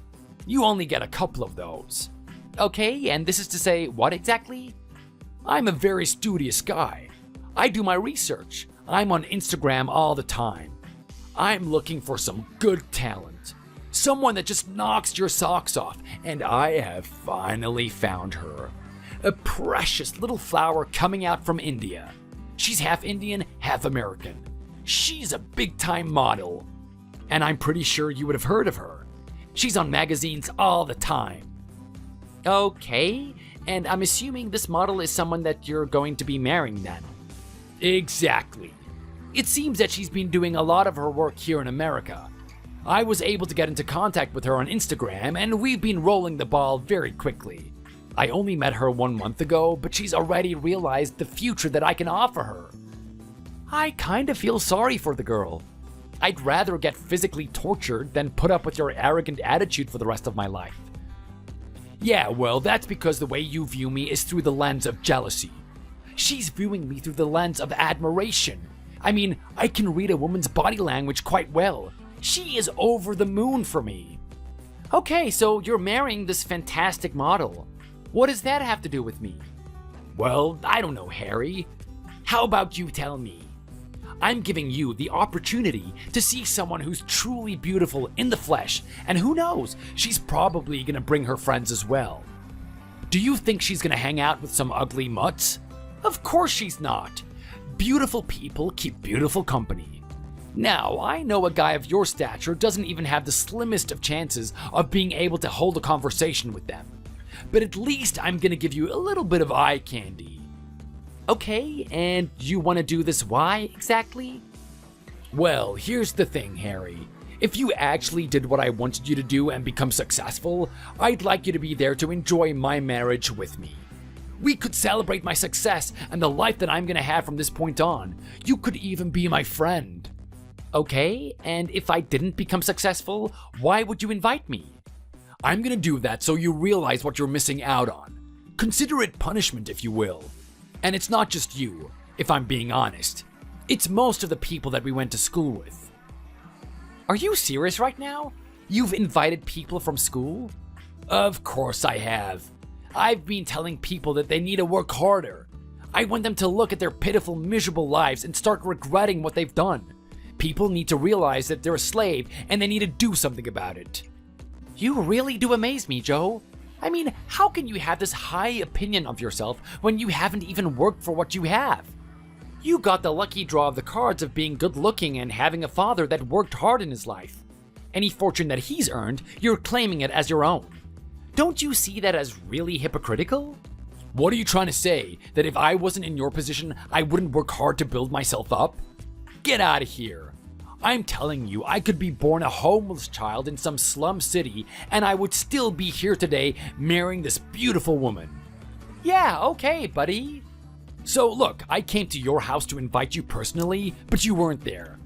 I've left the invitation in your mailbox. Make sure you get a good look at it when you come home. Hang on a minute, Joe. Do you really expect me to go to your wedding after all the things that you have just told me right now? You've made it way too obvious that you just want to do it to spite me. There's no way that I'm going to it. Besides, I've got 2 billion things that require my attention. I don't have time to go to your wedding just to be berated. You'll come to this wedding if you know what is good for you. Hey, maybe I'll even reward you. You can have one of my old cars that I don't use anymore. I think I bought a Ferrari a couple of months ago, and it's not exciting to me anymore. You can have that piece of crap if you want. I don't want my woman driving around something that miserable. Anyway, speaking of my woman, she's gonna be coming over very soon. I'll see you at my wedding. Okay, Rebecca, and that is a wrap. Really good job out there today. I could tell that you were putting 200% into those photos. You were absolutely glowing. I thought I was looking at a second sun when I was taking those photos. The brightness was starting to hurt my eyes. Thanks for that, Harry. You're so sweet. I have to be honest, though. If I didn't have your words of encouragement and your direction, we wouldn't be able to have the type of shoots that we have all the time. I'm so glad that I chose you as the partner. The feeling is mutual, Rebecca. I did take a plunge when I said that I only wanted to work with you. I could see the type of potential that you had, and look at us now. We're selling product more than ever. I can't even sleep at night. I know, right? Who would have thought that we would have come this far? It's all thanks to you. If we didn't have your passion and your dream, we wouldn't have come this far, Harry. Well, you don't need to thank me. I'm not the one that instilled that dream in me. It was my grandfather. But anyway, I'm gonna get those photos edited and I'll send them. I've got a really good feeling about the final product. You are gonna love it. Thanks. I'm looking forward to it. Anyway, how's life treating you lately? Are you doing anything besides working? I've got to be honest, no. I mean, with the amount of photos that we take and the companies that we've signed up with, I don't have much time to myself. There's a high workload and I love it. I love being kept busy. Okay, that's good to hear. If you're happy, I'm happy. But what about in terms of dating? Don't you think you should settle down and get a girl already? I know you're a workaholic and you haven't really focused on your looks in a long time, but it would kind of help to have that emotional support, you know? I'm sure there's a girl out there that will support your dream, kind of like I have. You're not wrong about that. I will admit it would be nice to have someone around, but at this stage of my life that I'm in right now, I don't have time for that. I can't give her the attention she needs. And in all honesty, the idea of fulfilling this dream of mine is more satisfying than being with someone. I mean, you can call me a loser or whatever names you want, but this is just the way that I want to live my life right now. Anyway, you know what, Rebecca? How about you? You've been in America for a long time. You've had a lot of attention. Surely there's been a good guy popping up for you? Well, I gotta be honest. It was really hard. I mean, being a beautiful woman like I am, people only want to objectify me. Oh, is that so? I thought they would be trying harder to get on your good side. If I was the average guy, I wouldn't be trying to talk to you about your looks. Everyone would be doing that. I would try to get to know you for who you really are. Well, unfortunately, the world isn't full of genuine and kind guys like you, Harry. People always ask me about my nationality and comment on my appearance. I don't get the feeling that people really care about me. That is, until recently. Oh, I like the sound of that. So, who's the lucky guy then? How long have you been seeing him? Well, look, you're gonna get mad at me for this. You're gonna say that I'm rushing into things, but I'm actually going to marry this guy. I want you to come. No way, you're serious right now? That is amazing. I can't believe you didn't tell me. Oh, so you're not mad at me then? Of course not. Marriage is a joyous thing. I'm really glad that you found someone. Are you 100% sure that he's a good guy? Is he the one that you want to spend the rest of your life with? Oh, Harry! He's just absolutely amazing. I really wish you could meet him. In fact, when you meet him on the wedding day, I want you to have a really good conversation with him. You'd absolutely love him. Okay, well, what's so good about him? Well, look, I gotta be honest. I care about what he has on the inside, but it all started superficially. Oh, is that so? Yeah, I'm not really the type of person that responds to people that message me on Instagram. My inbox is flooded with people from all different types of backgrounds. A lot of them are really wealthy and powerful. I usually give them the cold shoulder because I feel like they only want to use me for my looks. I'm not ready to become a trophy wife. Being as attractive as you are, it's a bit of a double-edged sword, isn't it? I guess it's hard for people to realize that you're beautiful on the inside, probably even more than on the outside. Hey, what's that supposed to mean? You're calling me ugly or something? Wait, hold on. That's not what I meant at all. Maybe I should rephrase that. Oh, please don't take any offense to it. You're so cute, Harry. I love that about you. You're like my little brother. Well, anyway, this one guy in particular messaged me and I looked at his profile. He raises all the red flags for me. He's attractive, he's very wealthy, and he clearly has a high opinion of himself. I think girls would look at his profile alone and be hooked on him in an instant. He looks like the type of guy that's out there to tune girls. He's not the type of person that I go after, though. Well, I have to admit it, there are a lot of those types out there. It's good that you're on your guard. But you're telling me that you actually fell for this guy? When he was messaging me on Instagram, he didn't do it in an objectifying way. He was genuinely trying to find out who I am and what I like. He made a lot of assumptions about me that were just correct. He said that I was the type of girl that looks like she keeps to herself and it takes time for her to open up. He was spot on the bullseye on that one. I find it really hard to trust other people. It sounds like he's some sort of woman guru. I don't know. I think he was genuinely interested in me. From that point on, we started to meet up. And he was just the loveliest guy in the world. He wasn't like he was on that profile. He was really sweet and kind and did the proper gentleman things. Then one day, he said that he knows it's early and that we have only been on a couple of dates, but he wants to tie the knot with me. He thinks that I'm the one. Wow, that sounds like it comes straight out of a Disney movie or something. I know, right? It's so surreal. I've never met another guy like him. No guy actually talks to me that way. I really think he's the one for me. Well, Rebecca, if that's how you feel about him, then I support the final decision. Even if it's as early as it is. Thanks, Harry. You're always there for me, aren't you? I don't know what I would do without you. You're really doing quite well for yourself, aren't you, Rebecca?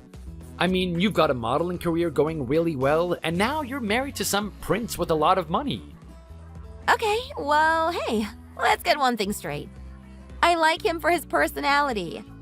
Even if he has money and power, that's something that I kind of already have, so it's not really important to me. The way a guy treats me and looks at me is the most important thing. I really hope you find someone you can tie the knot with too, Harry. Who knows, maybe one day it will happen. But the mission comes first. I have a legacy that I need to uphold. My grandfather died with the mission and he passed it on to me. Until I can be confident that he's looking down on me with pride, I can't stop my work. I need to continue doing it. I love that determination about you. Well, listen here. I want you to get away from work just a little bit for my marriage. Take some photos of me there. It'd be good to take it easy sometimes, you know? You've got a point about that. I wouldn't miss that marriage for the world. Okay, Rebecca, you get home right now and have a good rest. I'll see you for our next photo shoot. Hey man, my marriage is just around the corner. I need a reply from you. What are you doing? Why is it taking so long for you to give me your confirmation? Do you even realize the type of wedding that I'm gonna be having? This is a really big thing. There are like many people that would kill to be there. I'm going out of my way to extend an invitation to you, some lowly guy that works in a factory. This is privilege. You shouldn't look down on it. Joe, I told you before and I'm telling you again, I am not going to that wedding. I don't have the means to. I have got way too many things on my mind. You're better off inviting someone that's in your company, someone that you like hanging around with. Like you said, there's only a limited amount of seats, right? Invite someone that's gonna enjoy going there. No, that answer isn't gonna satisfy me. I told you that I need you to be there to understand the difference between you and me.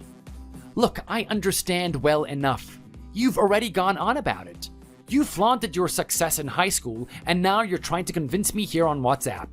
I get the picture. You're better than me. I'm fine with that.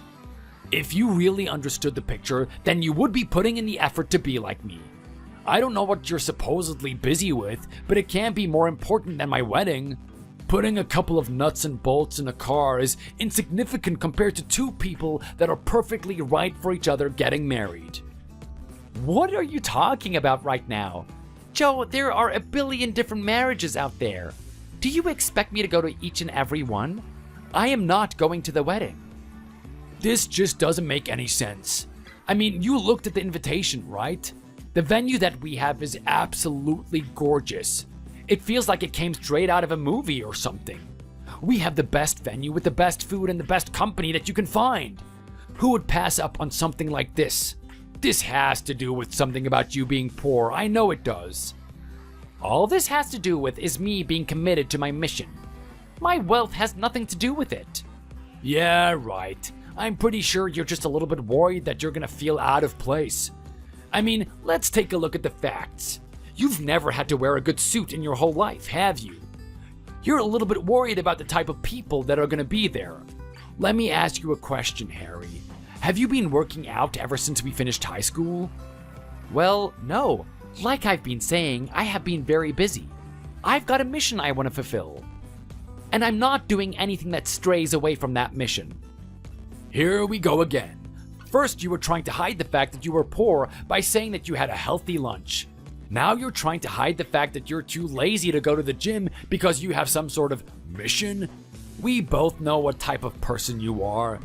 What's the so-called mission of yours? I know that a guy like you is too down about his life to do anything inspiring. Your mission is probably grinding up whatever pennies you can to fund your alcohol addiction. That's a lie. I haven't had a drink of alcohol my entire life. Okay, so maybe it's not alcohol. Maybe you're on something even worse. Maybe it's gear, perhaps? I know what you're insinuating, but I'm not that type of person. Continue to insult me, and I really will be blocking you. Well, if you fail to give me a reasonable enough reason for not coming, then I'm gonna have to continue harassing you, Harry. Look, I know it's got something to do with the money and you're feeling out of place. I get it. I was gonna lend you one of my suits, but you haven't been working out, so you're probably the same little stick that you were back in high school, aren't you? I'm a little bit taller, but I guess I'm the exact same from high school. You really are a depressing little man, aren't you? Fine, you know what? I don't want to do this, but I'll get your suit tailor-made. Sorry, what did you just say? Yeah, you're not really giving me much choice, are you? I mean, if you're not going to come to the wedding because you're self-conscious about people judging you, then I've got to do something about that insecurity of yours. So fine, I'll have someone come over and take measurements. Joe, you honestly don't have to go out of your way. What do you mean I don't need to go out of my way? I already told you, I am not going to the wedding. That's such a load of crap. I'm still gonna send someone over to do your measurements. You can talk a big game right now, but I know the moment you realize a good suit is coming your way, you're gonna wear that thing. Then you are going to come to my marriage. I don't even need a suit in the first place. Can you even afford a suit? Of course I can, but I don't need to buy a new one. I've got one here. This is my grandfather's suit. Oh, that is just hilarious. You really don't do yourself any favors, do you? So you're actually thinking about coming in one of your old grandfather's suits, are you? That is really sad. You're just gonna dust off the cobwebs on that thing and come to my wedding? I am not having that. I'd rather you just stay home. The guy is gonna come over and do your measurements, and that's that. I don't want to hear any complaints about it. Come on, Joe. Are you serious right now? Do you really want to go to this extent just for me to go there? Trust me, I'm not going to be happy until every one of the losers is at my wedding. I'm doing you all a favor. After that wedding, every one of you is going to change your lives. And you know what? I'm a really nice guy, so I don't even expect you to thank me afterwards. Come on, Joe, get real already. You keep saying that you're doing this for other people, but in reality, this is just for you. What the hell is that supposed to mean? Well, just admit it. You have an ego and you just want to fuel it. You want to launch yourself on the high horse and just look down on everyone. That's all. It is all just a flex. You really are too far gone, aren't you? Don't you realize that I'm trying to wake you up? There's more to life than you and your stupid factory. I don't even work in a factory. Since when did I say I work in a factory? You're not going to admit to me that you work in a factory because you're embarrassed about it. Don't worry, I can pick up on the hints. Okay, well, let's say that I am working in a factory. Let's say all the people that you're inviting are doing some sort of low-tier job. Maybe people are happy with their lives. Maybe they figured out a simple way of living that works for them. They don't need extravagance and glory that you have.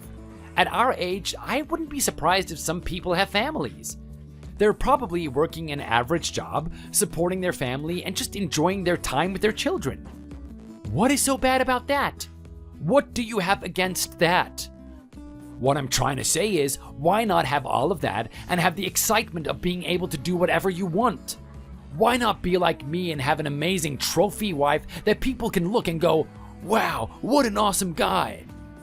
I don't care how beautiful your partner is, I'm still looking at you and thinking, wow, what a douchebag. Is that really who the person you're gonna marry is? You only care about the outward appearance? All these superficial qualities about them? Well, of course I do. I want to be able to wake up in the morning to a face that I actually like. Okay, but what about their personality? What about the things that you like on the inside? Are you kidding me right now? That's a funny joke right there, Harry. What do you mean? Why is it so funny? You actually expect me to be friends with my partner? It's just the silliest idea ever. I mean, let's just take a look at the things that I like. I like fast cars and going to a shooting range. Do you really think that she's gonna enjoy stuff like that? Is she gonna be someone that I take to a shooting gallery? How are me and her gonna go to a rally and drive against each other? She's gonna hate that type of stuff. What's the point in me focusing on us being friends? Well, at the end of the day, you're gonna be spending time with each other, aren't you? You should probably learn to enjoy each other's company. Yeah, right. That's like telling liberals and Democrats to be friends with each other. It is never gonna happen. Okay, so what you're telling me is that all you see in your partner is how beautiful she is? You don't care about what's on the inside. Well, obviously I have to care a little bit. It's all part of the game. I just pretend that she's interesting and that I like what's going on the inside. If you had any experience with girls, you would know that they hate being objectified. If you only focus on their external appearance, they get turned off really easily. Well, you know what? I don't have to have a lot of experience with girls to know that. How about you just act humble as I'm teaching you a lesson, huh? You might thank me later on in life. Anyway, so I did all the good things. I played the good guy. I was the gentleman that she wanted. I pretended she was the most interesting person in the world. When I knew that the time was right, I presented her with the ring and she didn't take a second to hesitate. It's like throwing a line out into the water and the fish takes the bait instantly. It was just too easy. I really feel sorry for this girl. I can't imagine being married to a monster like you. What are you talking about? I'm gonna be presenting her with everything she could ever dream of. Anything she wants to do, I can grant her that wish. If she wants to live in a certain country, then bam, we're living there. If she wants to wear a certain type of clothes, then I can buy those with ease. She can be my little princess. All she has to do is make sure she puts on her makeup properly. What more could she ask for? Well, that's a very hollow relationship you have there. There is no way that she's going to be happy in that type of dynamic. I hope she knows what she's getting into. If she's the type of person that doesn't like being treated like an object, she's going to be really dissatisfied with that relationship. Well, let me tell you this, Harry. She's going to be a lot happier dating me than dating a guy like you. What do you have to offer her? Maybe every now and then you guys can have some dominoes together. That's going to be your idea of a special night. It's not exciting at all. Each to their own. I don't think what you have is genuine love. You're focusing on all the external qualities, but at the end of the day, it's about what is on the inside. At the end of the day, you're just an egotistical creature that wants to look down on other people. You just want to use this woman for her good looks. She's gonna find out at some point. Your marriage is not gonna last that long. Yeah, okay. How about you just go off and get a girlfriend first before you give me a lecture, Harry? You are in no position to tell me what I should and shouldn't do anyway. I don't know when, but a guy is going to come around and do measurements for you. I'll pay him extra just to hang around your house. He's going to catch you at some point. You are going to do those measurements. I want you to look your best. He'll do the suit, but you should at least do something about your hair. Clean up a little bit. I don't want any hobos coming to my wedding. I've told you before, and I'm telling you again, I am not coming to your damn wedding. You really are a slimy little weasel, aren't you? Where the hell are you right now? The ceremony is about to start. I can't see you anywhere. Don't tell me you're late or something. Even worse, don't tell me that you're actually not thinking of attending. I don't know what you were expecting today. Joe, I said multiple times that I won't be coming to your wedding. Did you not get the message? How many times did I have to tell you? Do you hear what I had to say, though? Sure, fair enough, on moral grounds, you're not interested in coming to my wedding, but I was gonna give you one of my own cars, right? How is that not good enough motivation for you? You know what? If you hurry along here before the ceremony starts, I might be in a generous mood. There's still a chance that you could get that car, but you have to come here right now. I'm not gonna stand for this insolence. Don't worry, Joe, I'm already at the venue. I'm talking to the man at the reception. Well, why didn't you just say so? Well, then hurry on in then. It's been a long time since I've actually seen that little smug face of yours. I bet you still walk around with dark circles underneath your eyes. Did you at least dress well today? Of course I did. I'm wearing my grandfather's suit. There is just no end to your arrogance, is there? I told you specifically to wear that suit that I tailored for you. The guy came over to do the measurements, didn't he? Well, someone came over, but I wasn't interested in that suit. We did the measurements and whatnot, and he showed me the catalog, and I wasn't impressed. They weren't up to my standard. What do you mean they weren't up to your standard? Do you realize those were the best suits a man can buy? I mean, it's not as good as my suit, of course. Have you by any chance heard of Le Segal? Of course you haven't. I guess that's something that poor people don't even pay attention to. That's what I'm wearing today. Hold on a second. Did you just say Le Segal? That's right. This is a high-quality suit. The guy that made this is an absolute legend. No one knows who he is, but he produces the best suits there are. Hold on a second. I can't believe this is happening. Oh, I see. So maybe you actually know what the brand is. They are quite popular. They're the best suits you can get. The guy that made them was an absolute hermit. He didn't care about anything. He didn't even care to go outside. All he cared about was doing his research and creating the best prestige suit that he could make. An absolute slave to his craft. You know what? That's the type of quality that you should be mimicking. That's someone who works hard and has a dream. That's someone who actually is admirable. Why don't you do something like he did? I want to show you the fruits of his labor. I want you to see me up there in the tuxedo that I have for today. Maybe that's going to give you some inspiration to do something with your life. Do you even realize how stupid you sound right now? Joe, do you know who my grandfather is? Your grandfather is a swine. Don't you dare say that. You have no idea who he is. I don't need to know. Clearly, he wasn't capable of raising a son that could put you on a proper path. What happened to your dad anyway? Did he get fed up with life and just decide that it wasn't worth continuing? Just shut up, Joe. Come on, I must have hit the nail on the head on that one. That's actually what happened, didn't it? He couldn't handle the pressure of being a failure for his whole life. It was better to just take the exit route instead. You don't get it, do you? My grandfather is Le Segal, so just shut your damn mouth. Hold on a second. What are you saying right now? You have got no idea who I am. You've got no idea about my past either. You've made all these assumptions about me, Joe, and every single one of them has been absolutely wrong. My grandfather was the guy who made that suit for you. He also made the suit that I'm wearing today. What did you just say? That's right. And the suit that I'm wearing today is one of the best that he owns. But I'm not wearing the suit for your wedding. I'm wearing it for my friends. Hold on a second. I have no idea what is going on here right now. You need to backtrack a little bit for me. My head is spinning. Okay, so where do I even start? I can't believe you actually insulted my father. He was a great man. He was just like my grandfather.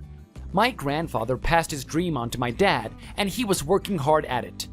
He was going to surpass my grandfather. He really had a gift for what we were doing. Okay, and what was that exactly? Making suits?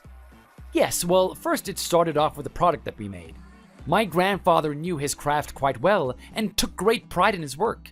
But he was dreaming bigger than that. He didn't just want it to end with the product. He wanted to create a brand. Something big, something that extended outside of just suits. Wow, this is sounding a lot like Le Seagull. You're actually being serious with me right now, aren't you? You are actually the grandson of that man? I can't believe it. Oh, it all makes sense. That's why your house is the way it is. He was devoted to his craft, wasn't he? He sure was. He didn't care about how people looked on the outside. The only thing that mattered was the work itself.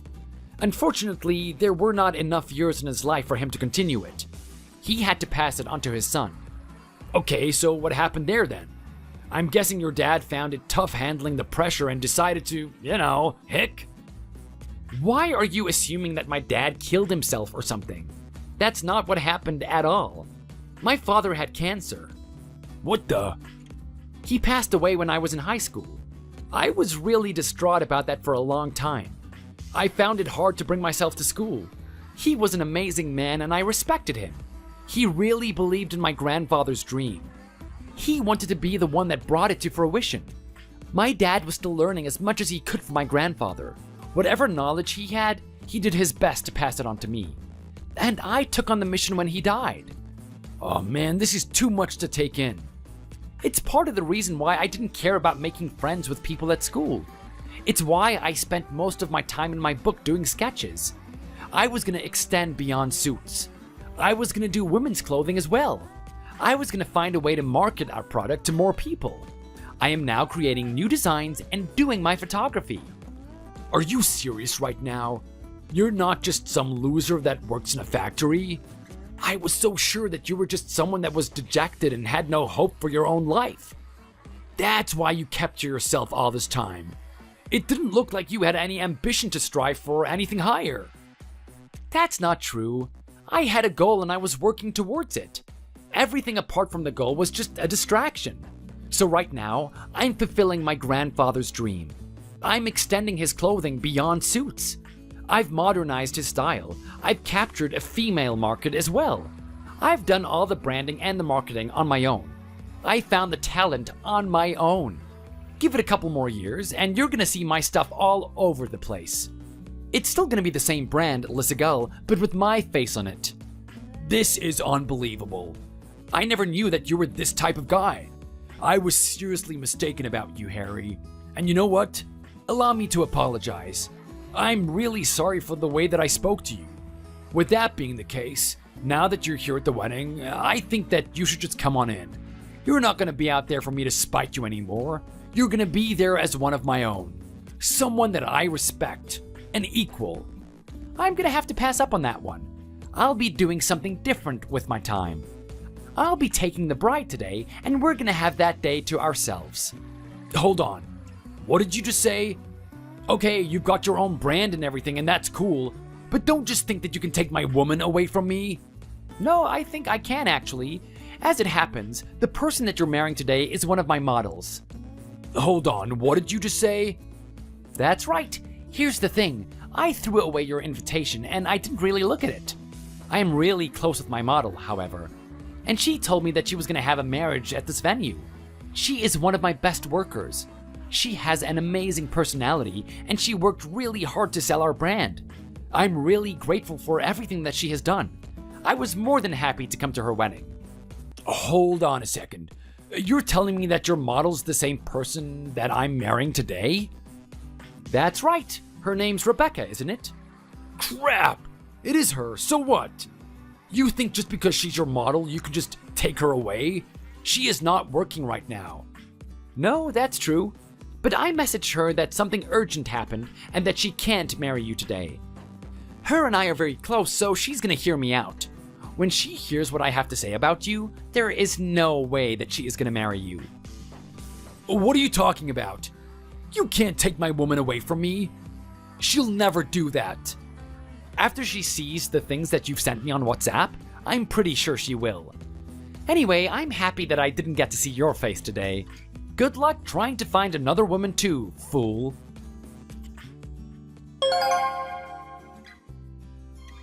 I felt really bad for not realizing it earlier. If I had just looked at the invitation, I would have known that Rebecca was the one who was going to be marrying Joe. I could have stopped a lot of things earlier. After I finished texting Joe, he went ballistic. He tried to find Rebecca and convince her to stay. She left with me before he could even have a chance. Now that the wedding was canceled, all the people that Joe invited dispersed. I managed to get in contact with them and we met at a location to talk. They all gave stories about Joe and the type of person he was. They said that he had a horrible personality. The whole time in high school, all he would do was put people down. Any guy that wasn't as rich as him was below him. Any girl that didn't absolutely adore him wasn't worthy of his attention. Everyone held a grudge against Joe after high school. Everything they said was a different puzzle piece for Rebecca to find out that he was a piece of crap. On top of the things that I had to say in the WhatsApp conversation, she had no idea that a guy would fool her to this extent. She was really down in the dumps after that. It took a little bit of time, but eventually, she started to find a guy that she was really interested in. It seems like one of those people that she talked to about Joe was really interested in her. I remember the guy from high school. I vouched for him. I said he was very reliable and he wouldn't do anything to hurt Rebecca. I was really sure of that, but I advised her to spend a little bit more time with him just in case. Those two are enjoying a live relationship with each other while they're learning different things about themselves. Give it a little bit more time, I think it would be wise for them to tie the knot. I really hope things go well for them. As for Joe, on the other hand, he didn't take the breakup too easily. He was frustrated that everything he was working for turned into dust. His parents didn't really have much of an idea of how he treated people. The wedding getting canceled as quickly as it did was a red flag for them. They started to look at their son and understand why that happened that day. They then started to realize that they spoiled him. He needed to experience some sort of adversity if it was going to clean his personality up. From that point on, they stopped giving him money. They also kicked him out of the house. He was left with $0 and had to make it on his own. He always talked a big game that if he was born in a slum with nothing to his name, he'd be able to build himself up to the person he was. Let's actually see if he can do that. He's currently working at my local McDonald's, where I sometimes dine in if I don't have time to cook. Every time I come into the store, he gets someone else to do the register. He can't bear to look at me. As for me, I'm continuing doing my photography, and we're growing the brand even bigger than it was. The wedding getting canceled caught a lot of publicity, and people found out that I was the reason it was canceled. When they started doing some digging around, they found my name and got more and more interested in the clothes. From that point on, Rebecca had even more offers that meant more work. I couldn't do everything on my own, so I decided to hire an assistant. She's a really good girl and devoted to the craft. She wants to learn a lot. There's a little budding relationship going on between us. I might be thinking ahead of myself, but I can really see myself being with this girl for a long time. She's gonna be the one that helps me actualize my grandfather's dream. It's just like Rebecca said, one day I was gonna find someone just right for me. Lisa, I just wanted to say again, I am so sorry for your loss. Your father was a great man, and it's a tragedy that he was taken so soon. What a beautiful funeral it was today. I'm sure he would have been moved to see all the people who cared about him gathered together. Hi, Kara. Thank you for your sympathies. It means a lot to me. I'm sure Dad would have really loved to see everyone today. I agree, he was taken way too soon. We're looking into it so that he gets the justice he deserves. I apologize for not asking sooner, but was he involved in some work-related incident, wasn't he? Yeah, it was an accident at work caused by the negligence of one of his co-workers. If you don't mind, could you tell me more? If I'm overstepping, then you don't have to let me know. No, it's totally fine. In fact, I think it's better to spread the word about what happened. Apparently, he was up on a ladder, and the person that was holding it for him didn't secure it properly. My dad lost his balance and fell over 20 feet and was immediately unconscious. He was rushed to the hospital, but unfortunately he had too much internal bleeding and didn't make it. How terrible! All because his coworker wasn't doing his job properly. I hope you're going after them legally. That's not all. At first, when we went to his company to ask what happened, they tried to cover it up and say he was at fault for the accident. Luckily, the person who wasn't holding the ladder felt responsible and admitted to what happened. We were then able to get the security footage from the accident to confirm what actually happened. Oh my god, it's a scandal. Yeah, that company is run by really horrible people. Luckily, though, we were able to find out the truth and we're going to destroy them in court for what they did. We decided not to press charges on the person whose fault it was because if it weren't for him, we would never know the truth about what actually happened. Plus, we think it's better to go after a shady corporation rather than one single person. I agree. I can't believe it. This is like something from a TV show. You should get the news involved. I actually remember something on the news from a while back that is a bit similar. A woman died at work, but the company kept her body in a freezer and said she went missing. Isn't that horrible? It's terrifying that there are some people in this world capable of doing such horrible things. Wow, that is really horrible. Luckily, it wasn't anything that bad. We're thinking of getting some media coverage if the company tries to mess around, but it's still in the early stages. Maybe we will at a later date. Gotcha. Well, at least that would mean you have a pretty big payday coming your way in the future, huh? Suing a business for something like that seems like a pretty open and shut case. I bet you'll get millions out of this. Right now, we aren't thinking about that. We're still grieving and have so many other things to sort out first. Honestly, yeah, the money is going to be good, but really, it's more about getting justice for what happened to him. What kind of things do you have to sort out? You know, like my dad's will and all the belongings he left behind. There's a lot of stuff we need to divide up among us all. Plus, he did save up a good amount of money as an inheritance that we need to figure out. It's all pretty clear in the will he left, but we still have to go through the right procedures. Oh, he left you an inheritance? I had no idea. How much are we talking here? Hundreds of thousands? Millions? I really don't know, to be honest. He had a good chunk of savings, but we're still figuring out how to divide it up among everyone. I see. Well, let me know when you find out. Not to be rude, but I don't think that has anything to do with you.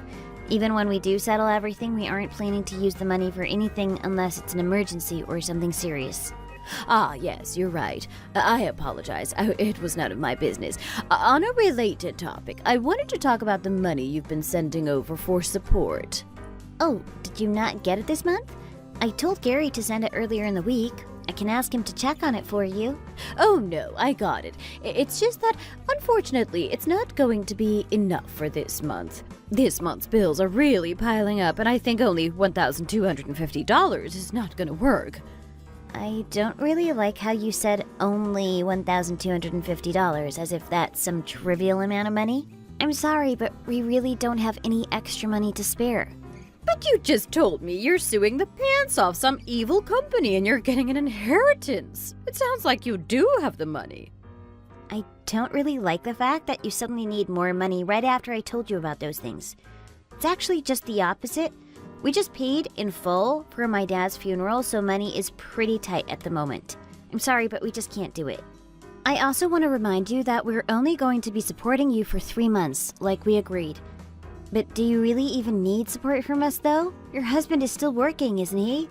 In this economy, everyone needs support these days. Since this damn government doesn't care about its citizens, we have to look out for one another in times like these. So yes, we do need support. In fact, we're really struggling to keep up with all the bills and the cost of living. Everything is getting more expensive, but Gerald's salary isn't getting any better. Well, for the time being, we really can't give you anything. I'm sorry. Maybe you could sell some things that you don't really use that much. Ever since the pandemic, people have been making a lot by selling old stuff like bags or shoes. I need everything that I have. And I don't feel like selling the shirt off my back in order to stay afloat in society. It's out of the question. I didn't say you had to go that far. Just take a look in your closet to see if you have any old things that you wouldn't mind getting rid of. You never know what someone may want.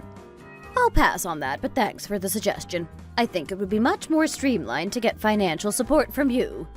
And like I said, we can't give you any more money. We'll keep our promise to give you next month's support, but really we can't do anything for you this month. Please understand that we want to help, but we can't, especially in this very difficult time. If you need money so badly, maybe you could get a part-time job or something. I am going to pretend that you didn't say that. How would that look if I have to get a job somewhere to support my husband? People will think we're poor. I doubt anyone would think that, but you're the one saying that you need money. Plus, like you said, the economy isn't the best right now, so I don't think it's that crazy to look for some additional income. It's completely out of the question, and I don't want to give it another second of consideration. Alright, fine, but that doesn't change anything I've said so far. You know, if we end up out on the street, it would kind of be your fault. How on earth do you figure that? In these trying times, we're asking for just a little support from you two. You're deliberately denying us of financial aid. Who knows what will happen in a few weeks? The next funeral you go to might be mine. We are giving you financial support. Honestly, you're sounding really greedy right now. $1,250 is a lot of money, and I can't see how you think that you can say it's not enough. For the 100th time, we would love to help you out more, but we can't right now. Please don't make it seem like we aren't doing anything for you because it's simply not true. I think you need to have a long talk with my son about this and then get back to me. Yeah, good idea. That's exactly what I'll do. Hey, Gary, do you have a minute to talk right now? Hey, honey, sure. What's up? I had a conversation with your mom earlier, and it really rubbed me the wrong way. Right after I told her about the lawsuit and that I'm getting an inheritance from my dad, she suddenly said the money we were giving her wasn't enough and she wanted more. It's super insulting for her to see that, literally hours after my dad's funeral, and for her to tell me that $1,250 isn't enough money. She really said that? Yeah, she did. Like, could she have been any more obvious about what she was after? It really left a bad taste in my mouth. I know we promised that we would support her, but honestly, I want to cut her off as soon as possible. I'm really sorry about that, especially with everything you've gone through. That's the last thing you needed to hear. Yeah, I'm pretty upset. Sorry if this makes me sound cold, but I honestly have doubted that they really need our support at all. Your dad is still working, and it really doesn't seem like they're struggling to get by. I get how you feel, but if she says she needs the money, then I want to believe her. She supported me so much growing up that this is the least we can do. And to be honest, we can afford it. I know that this month with the funeral we're a little tight, but usually things are much better. I'm sorry, I know that's probably not what you want to hear, but I just wanted to give you the reason why I agreed to it in the first place. I'm 100% on your side, though. She was out of line and she shouldn't have said that. You're right, I didn't want to hear that, but I thought the same thing. If she would have just waited a few days, then asked, I think I might have tried to make something work. Her timing is what really rubbed me the wrong way. Yeah, it's like she suddenly saw the opportunity to squeeze more money out of us. Exactly! I mean, she's getting old and probably crazy, so maybe just let it slide this once? Also, who knows? She just came from a funeral, so her head might not have been in the best place. Well, I don't really know about that, but yeah, okay, I'll let it go for now. If she says anything else, though, I might not be so patient. I won't blame you. I just got this month's money. Thanks so much. It's really making a difference around here. Don't know where we'd be without you. Kara, this really has to be the last month we send you money. It's already been 6 months and we agreed on 3. You need to figure something out because we aren't going to keep this up forever. Oh, stop. Would you really cut off a little old lady? We'd be out on the streets without you. I've heard that one before. See, this is what I hate about this whole thing. Rather than getting a job or selling things like I suggested a while back, you're going to blame us if something happens. I really don't like what you're doing here, and to be honest, I see right through it. I'm letting you know this is the last month. It shouldn't have gone on this long anyway. Well, we'll see about that. I'll have a talk with my son. He is on the exact same page as me. We only extended it because we wanted to be nice. This is the last month, and that's final. Also, I wanted to talk about something I saw when we were over at your house the other day. Why the heck did you have a brand new VR headset? Oh, that? Well, it was a gift from a friend. Oh yeah? Why would they give you that? It looked pretty expensive. It was a really good friend. I actually really enjoy using it. It has a bunch of games, and it really feels like you're inside the virtual world. I have to ask, but you didn't buy that yourself, did you? Oh, honey, I sure didn't. I mean, I do like it, and I've heard they were on sale, so even if I did, it wouldn't have been a big deal. But like I said, it was a gift. I think you should sell it if you're really as desperate as you say you are. No! It's my prized possession, and I worked hard for it. You worked hard for it? You just said you got it from a friend. Yes, I mean, I worked hard at the friendship. No ordinary friend would ever give you something like that. It has to be a best friend, and getting that close takes effort. Right. Well, let me know if this friend gets you anything else. Have you given any more thought about getting a part-time job? Because actually, I've been looking on some job sites, and I think I've found a couple that might be a good match for you. How about these? One is a fully remote data entry job that's part-time. The other is a part-time real estate agent. I've heard it's pretty easy to get your license, and the commission you get from selling a house can be really good. I haven't given it much thought, but neither of those jobs seem like a good match for me. If I'm going to work, which is really the last resort, I'd prefer to be doing something more luxurious, like working in a high-end boutique or something like that. Oh, have you done that before or something? Usually to work there you need a lot of knowledge of the products. No, but I had a Gucci bag once, so I don't think it would be that hard. Oh, well, at least you're thinking about something. That's taking a step in the right direction. Yes, I suppose. Don't hold your breath because I haven't made up my mind yet. Let's switch gears here. Were you ever able to win that lawsuit against your dad's former company? From what you were telling me, it seemed like a pretty easy case to win. Even if it seems easy, that doesn't mean it's going to happen right away. Right now, we're actually looking into the company to see if they were covering up anything else. If they were capable of doing this, then who knows what else they've done in the past. But yes, things are moving along pretty smoothly. We have really good lawyers who is giving this company hell. Well, that's great. Any timeline of when you think you'll get the settlement money? Like I said, I really don't know. We aren't in a rush to get the money. We'd much rather wait and do things by the book. I hate to ask, but you're not interested in this because you think you'll get something out of it, are you? Oh, well, you know, we are family after all. And plus, you know the situation we're in, and it wouldn't hurt to have a little extra money. We want to be really smart with our money from now on, meaning we want to touch it as little as possible. We want to save it for our retirement or in the future when we have kids. Maybe when we figure everyone out, we can spread it out among family.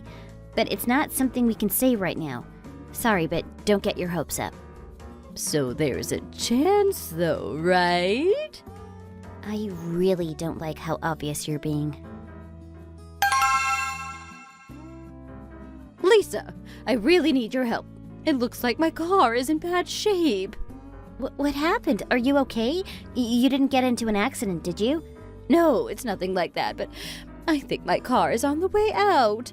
I was driving to the mall earlier, and all of a sudden my car starts making this strange noise. It was like a buzzing and a high-pitched scream at once. Then out of nowhere, smoke started coming up from under the hood. I thought the whole car was going to explode. I'm lucky to be alive and that I didn't kill anyone on the road. Wow, that sounds really dangerous. Glad to hear you're okay, though. Yes, it could have been much worse. Luckily, I was able to pull over and got my car towed to a repair shop. But let me tell you, when they told me how much it was going to cost, I almost wished I had died in a fiery inferno on the road.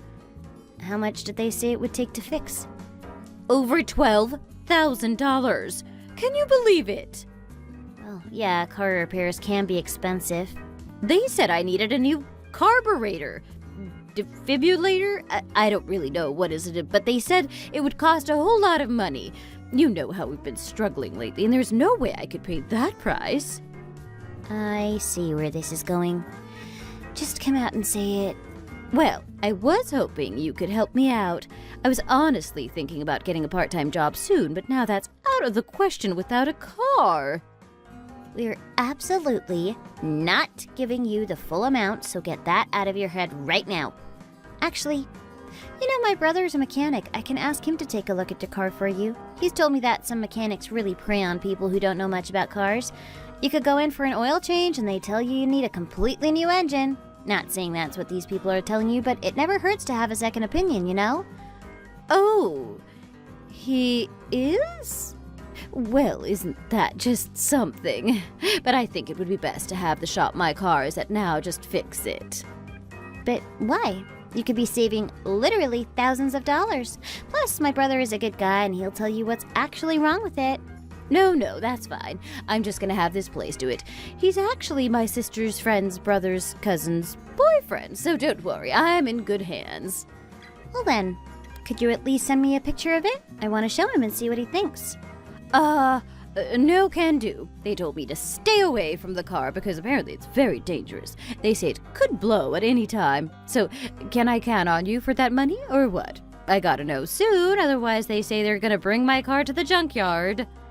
This sounds kind of strange if you ask me, but I don't know. Let me see if we can help you out or not. Don't get your hopes up though, especially since for some reason you're not letting my brother look at it, which would save you so much money. I just want to get it over with as soon as possible so I can get back on the road and start job hunting. I just checked our account and we can give you $3,000 if you really need it. I'm sorry, but we can't give you any more than that. What do you say?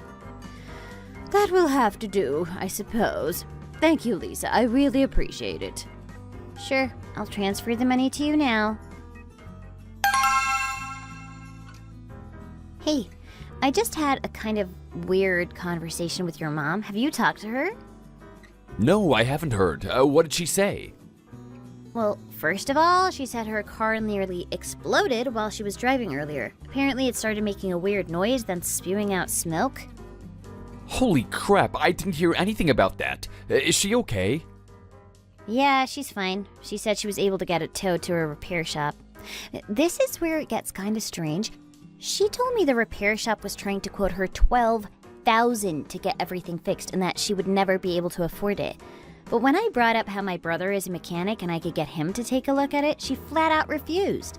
I told her sometimes repair shops take advantage of people and jack up prices and that my brother wouldn't do that and would probably give her a discount, but she just wouldn't listen to it. Why not? Did she give you any reason? She said because she just wanted to fix it as fast as possible. But here's the kicker. She, of course, asked us to help her out with paying for it. But I'm a little suspicious of it all. Like, if you're going to complain about how expensive it is, why not let my brother take a look? I can almost guarantee it won't be that much. I hate to say this, but I'm doubting her story a bit. I gotta admit, that does sound a little weird. Why wouldn't she want him to take a look? Maybe she is telling the truth, though. If it's true what she's saying, then she just went through a pretty traumatic accident and probably isn't thinking straight. How much did she say she wanted? Well, I flat out told her that we wouldn't pay the full price for the repairs. I threw out $3,000 and she seems to be happy with that. I know you may not think that this is the right choice, but I think we should give it to her. Even though her story sounds fishy, we can't just assume she's lying and not give it to her if she's really in trouble. I know we've been giving her a lot lately, but maybe we can think of this as, like, a parting gift? I really hate the thought of being tricked, though. If she's lying, I bet we'll find out sooner or later. Fine, I'll let her know we'll send her the money, but for real, this is the last time. Lisa, thank you so much again for helping with the car repair. We really couldn't have done it without you. Don't mention it. Glad to hear everything worked out. Now you'll be able to find a part-time job like you said, right? Ah, yes, I'll get right on that. Great. Hey, there's something else I wanted to talk to you about that I saw on the news lately. Apparently there have been a lot of scams going on around here. These people have been targeting older people and some people have lost tens of thousands of dollars. Just wanted to give you a heads up about if you come across something that doesn't feel right. Oh, scams? Like what kind of scams? Anything you can think of. Fake business investments, credit card scams, fake charities, you name it. I hope you don't take this the wrong way, but I'm letting you know because they're targeting older individuals because they're more likely to fall for it. That's just terrible. How could someone sleep at night knowing they've lied to get money out of a fellow human being? And no offense taken. Thank you for letting me know. No problem. It would be a big disaster for us too, since we've been giving you a lot of financial support lately. If you end up falling for one of these scams, it would be like we're losing the money too. Yes, I agree. I'll be very careful of everything. Great. If you see anything suspicious, let me know right away. Hey, Kara? What is this? We just received a package from you. I think that you have some explaining to do. Oh, I'm glad that it arrived safely. What's the matter? Was there something wrong with it? Well, I don't think there's anything wrong with it. I'm just really confused. You sent over a bunch of renovation plans for a house? What are they for? There's even an invoice in here for a large amount of money. Do you really have to ask that? They're renovation plans for our house. We're gonna get a renovation. The house is starting to get a little old, and I've always wanted a larger kitchen as well. I realize now is the perfect time to get this place rebuilt. We're probably going to be living here for the rest of our lives after all. Did you take a look at the plans at all? Aren't the renovation plans that we're getting absolutely wonderful? The kitchen is going to look amazing. Oh, I see. Well, good for you, I guess. Do you guys even have enough money saved up for this? Renovations can be really expensive, you know. I know it might be a little rude to say this, but I really don't think you guys will be able to pay for it. I already told you that we won't be supporting you any longer after all the money we sent. I thought that you guys were struggling to even pay the bills. What are you talking about? We have plenty of money to spend now. Wait, what? That's great to hear. Where did it come from? Did your husband's salary go back up again? No, it's not that at all. You should know what I'm talking about. I'm talking about the money that you inherited from your dad. I know that it's gotta be a pretty substantial amount. I know that your dad had a decent job and he seemed like the kind of guy that would save up a lot of money. Wait, what are you talking about? Did you just say my dad's inheritance money? So you're trying to renovate your house using the money that my dad left behind for me and my family? Yes, that's what I'm saying. He left behind enough to renovate my house, right? I'm counting on his money to pay for everything. There's no way I could afford a renovation like this otherwise. You're not actually serious about this, are you? There's no way I'm gonna allow this. We have no money that you can use to renovate your house. You're gonna have to earn the money yourself if you want to go ahead with this.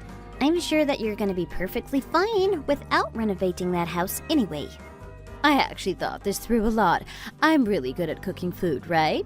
I decided that I would renovate this place so that I'll have a huge kitchen where I can start cooking classes. That would give me a job and an income, right? Then I can stop depending on you guys for financial support. I think that you're missing the point. What's the point in you starting to work if it's gonna cost tens of thousands for you to even start? All our problems are going to be solved if you just give me the money to reform my house. You just received a huge amount of money from the inheritance. You should be able to spare us some of it to renovate the house. You should be paying me back for allowing you to get married to Gary in the first place. Don't you feel like you owe me this? You never would have been able to marry him if it weren't for me. I am really grateful that you allowed me to get married to him. However, I don't think that it gives you the right to decide how my father's inheritance money is used. Well, now's the perfect time to pay back the favor. You barely ever do anything for me. You owe me. All you guys do is take us on vacation once a year. That's definitely not enough to satisfy me. Raising Gary was a lot of effort. I also would have denied your marriage with him. So you guys weren't satisfied with the vacation we gave you every year? Not at all.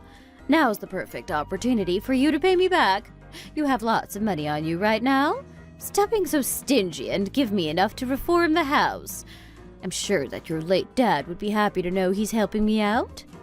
I doubt that. You weren't that close to my parents? Why are you being so difficult about this? I'm not asking for much. You have the money right now. This is like the least you can do to pay me back. It's not like I'm telling you to build me a completely new house. I just want to renovate this current house that I'm living in. I think that what you're asking of me is ridiculous. I'm definitely not going to allow this to happen. I don't want you going ahead with this renovation any further. You're going to have to find the money from elsewhere if you're really that insistent on going through with it. I'm planning on using the money that my dad left behind for my mom. She's going to need it in the future. What about me? I'm your mother-in-law. I should be getting some of it too. Why are you not doing anything for me at all? It's really not fair. Actually, I have been doing what I can to help you out. We've sent you well over $10,000 in just the financial support this year alone. I think that's way more than enough. We have our own life as well, you know. We can't keep sending you money forever. Well, you guys had some extra money and that's why you were sending it to me.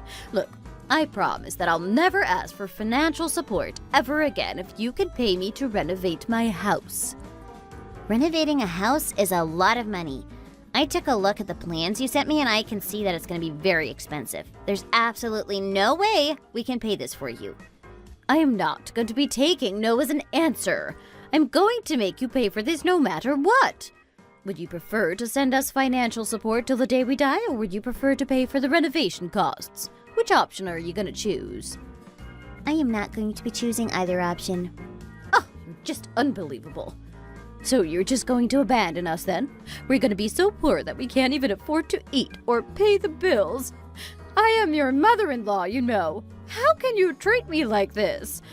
You really are a horrendous human being, aren't you? You receive a huge amount of money as inheritance, and you're not even going to help out your family. You really are so stingy and selfish. I am not going to continue talking to you about this as the conversation is going nowhere. I've already given you my answer. Why didn't you go and ask Gary about this then? Oh, I will go and ask Gary. He's going to allow me to renovate my house with your money. He's my son after all. He's going to listen to anything that I ask him for.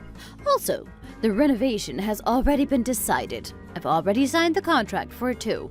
All that's left to do is for me to decide on the day they start the renovation work.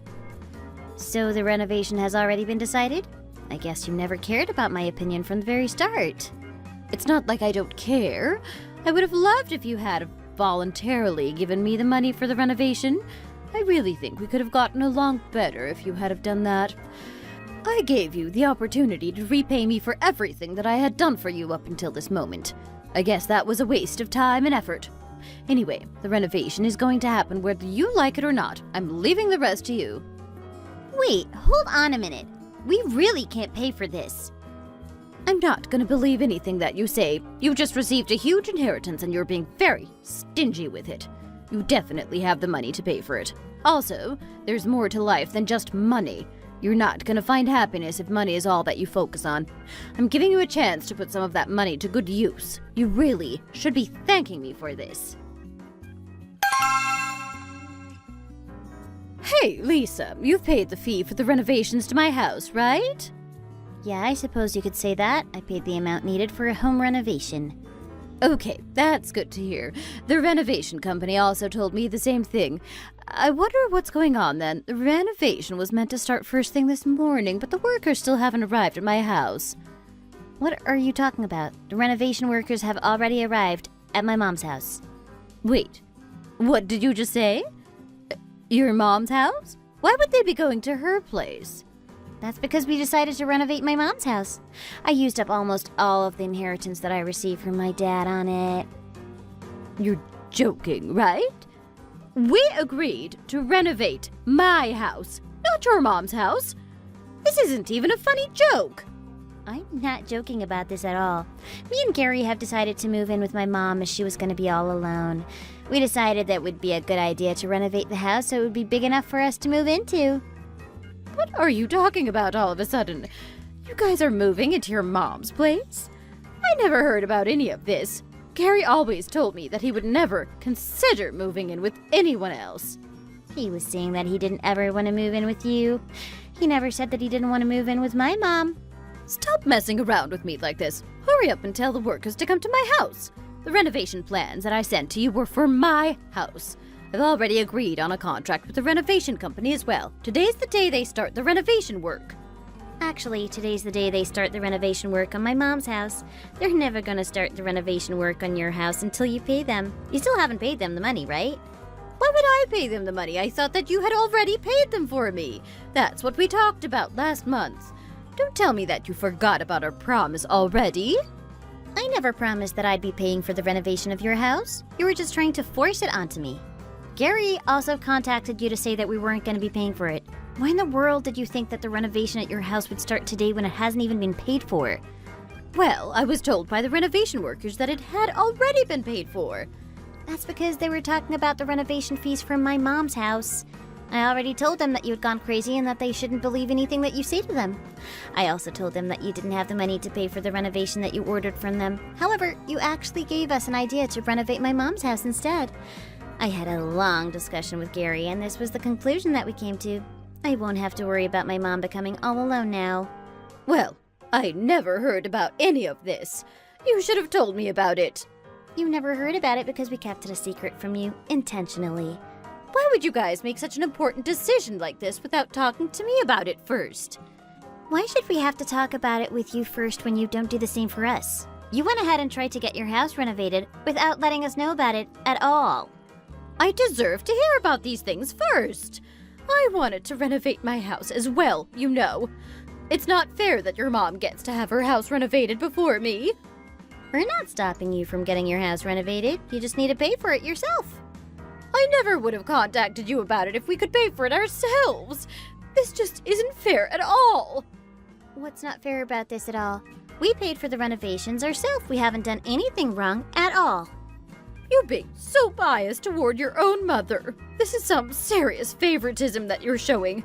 I can't believe that I'm being left out of this. What is wrong with you? I should be the one saying that to you. You're the one that's in the wrong. The money that my dad left behind is for me and my family. It's not something that you have the right to use. Part of the inheritance he left behind was for me. I should be able to get to decide what to use it on. I think that Dad would be happy to know that the money is being used for Mom and that she's not going to be living completely alone from now on. This just isn't fair at all. This is the first time I've been treated so terribly by someone. I feel the same way too. I've never been treated so terribly by someone. It's only been a couple of months since I lost my precious father to a freak work accident. You tried to take advantage of me and tried to renovate your house using the money that my father left behind for us. That is a very disrespectful thing to be doing. I instantly realized that you don't really see me as family. You're just trying to use me. What you tried to do was disgusting, and I think that it shows what kind of person you truly are. Both me and Gary were very disappointed. Oh, just shut up already. The inheritance he left behind is something that needs to be used. Plus, I know you're gonna get a crazy payday from that work incident lawsuit. He would want it to be put to good use. Yes, we're putting it to good use by renovating my mom's house. Oh, this is just hopeless. It's impossible having a conversation with you. Renovating the house was my idea in the first place. You guys even stole my idea from me. You're a thief. Oh, please, just stop. Renovating our house was something that we had in mind from a long time ago. Yeah, whatever. You need to tell Gary to come back home to my house today. I'm gonna try to convince him to get a divorce from you. You're not a good match for him at all. I didn't think that you were gonna be one of the stingiest person in the world. You've got a horrendous personality. I really can't have him staying married to you any longer. You're the one that has a horrendous personality. I actually tried my very best to maintain a good relationship with you. We even helped you out financially when you asked for it. Which brings me to the main topic of the night. I know all about your little side business you have going on. Did you think we wouldn't find out? Excuse me? I don't know what you're talking about. Oh, you don't? Does the Life Foundation ring a bell? What? How did you know about that? I know all about you. Or should I say, I know all about Mary Goodwell? Kara, it's 2024. Do you really think you could get away with scamming people under a fake name? Honestly, you're way more pathetic than I thought. I have no idea what you're talking about. I don't know anyone by that name. Oh, you don't? Then let me refresh your memory. You scam people under the pretense that they're donating to charity. You run a fake website that has all these people who seem to be in need, but you just Google pictures of poor people and then put them on your site. Then you make up some sob story about how their house got blown up or their family got eaten by wolves. You collect donations, then they go right into your pocket. I would never do that.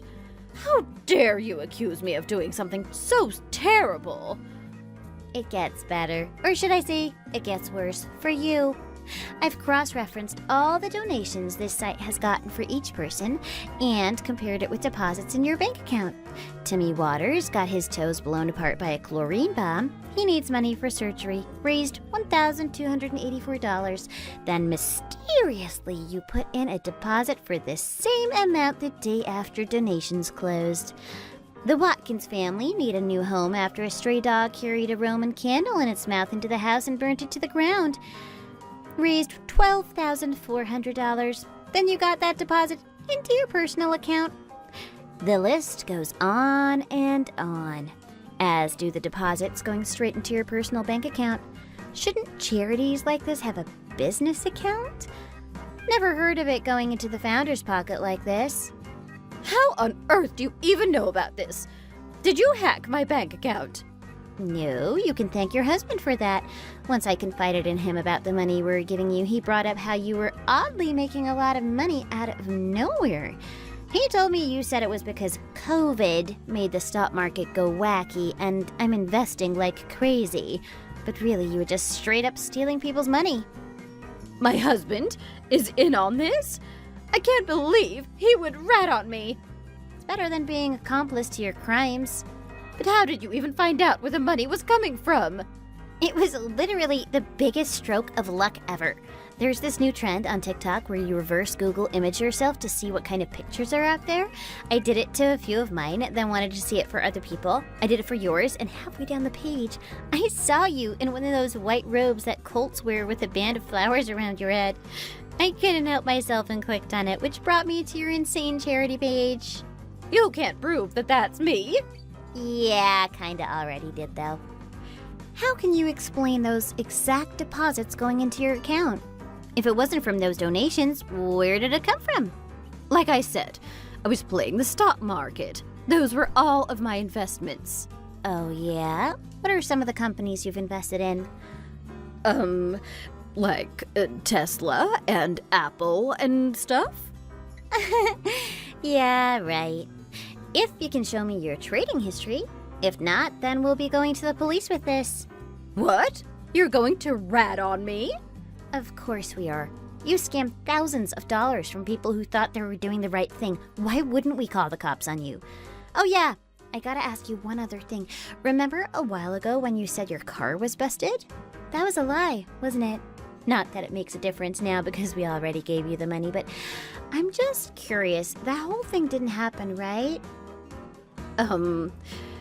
No. I made it all up to get some more money out of you. Thought so. Man, you really don't have a conscience, do you? Anyway, you can state your case to the cops when they come to arrest you. You can't prove anything, and even if you could, I'll be long gone. Oh, so I'm guessing you're planning to run away? Pretty stupid decision if you ask me. You're only going to make things worse for yourself. We'll see about that. So, you're at it again, are ya? Man, the stupidity of some people is just too much. It's scary how people like you are living in this world. Leave me alone. You don't know what you're talking about. This you?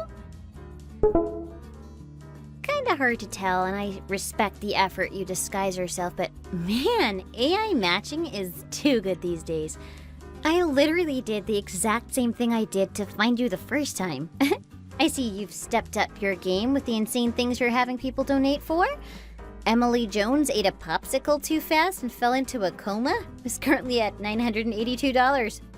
Or even better, Mike Combs thrashed by a skinwalker needs a new face. I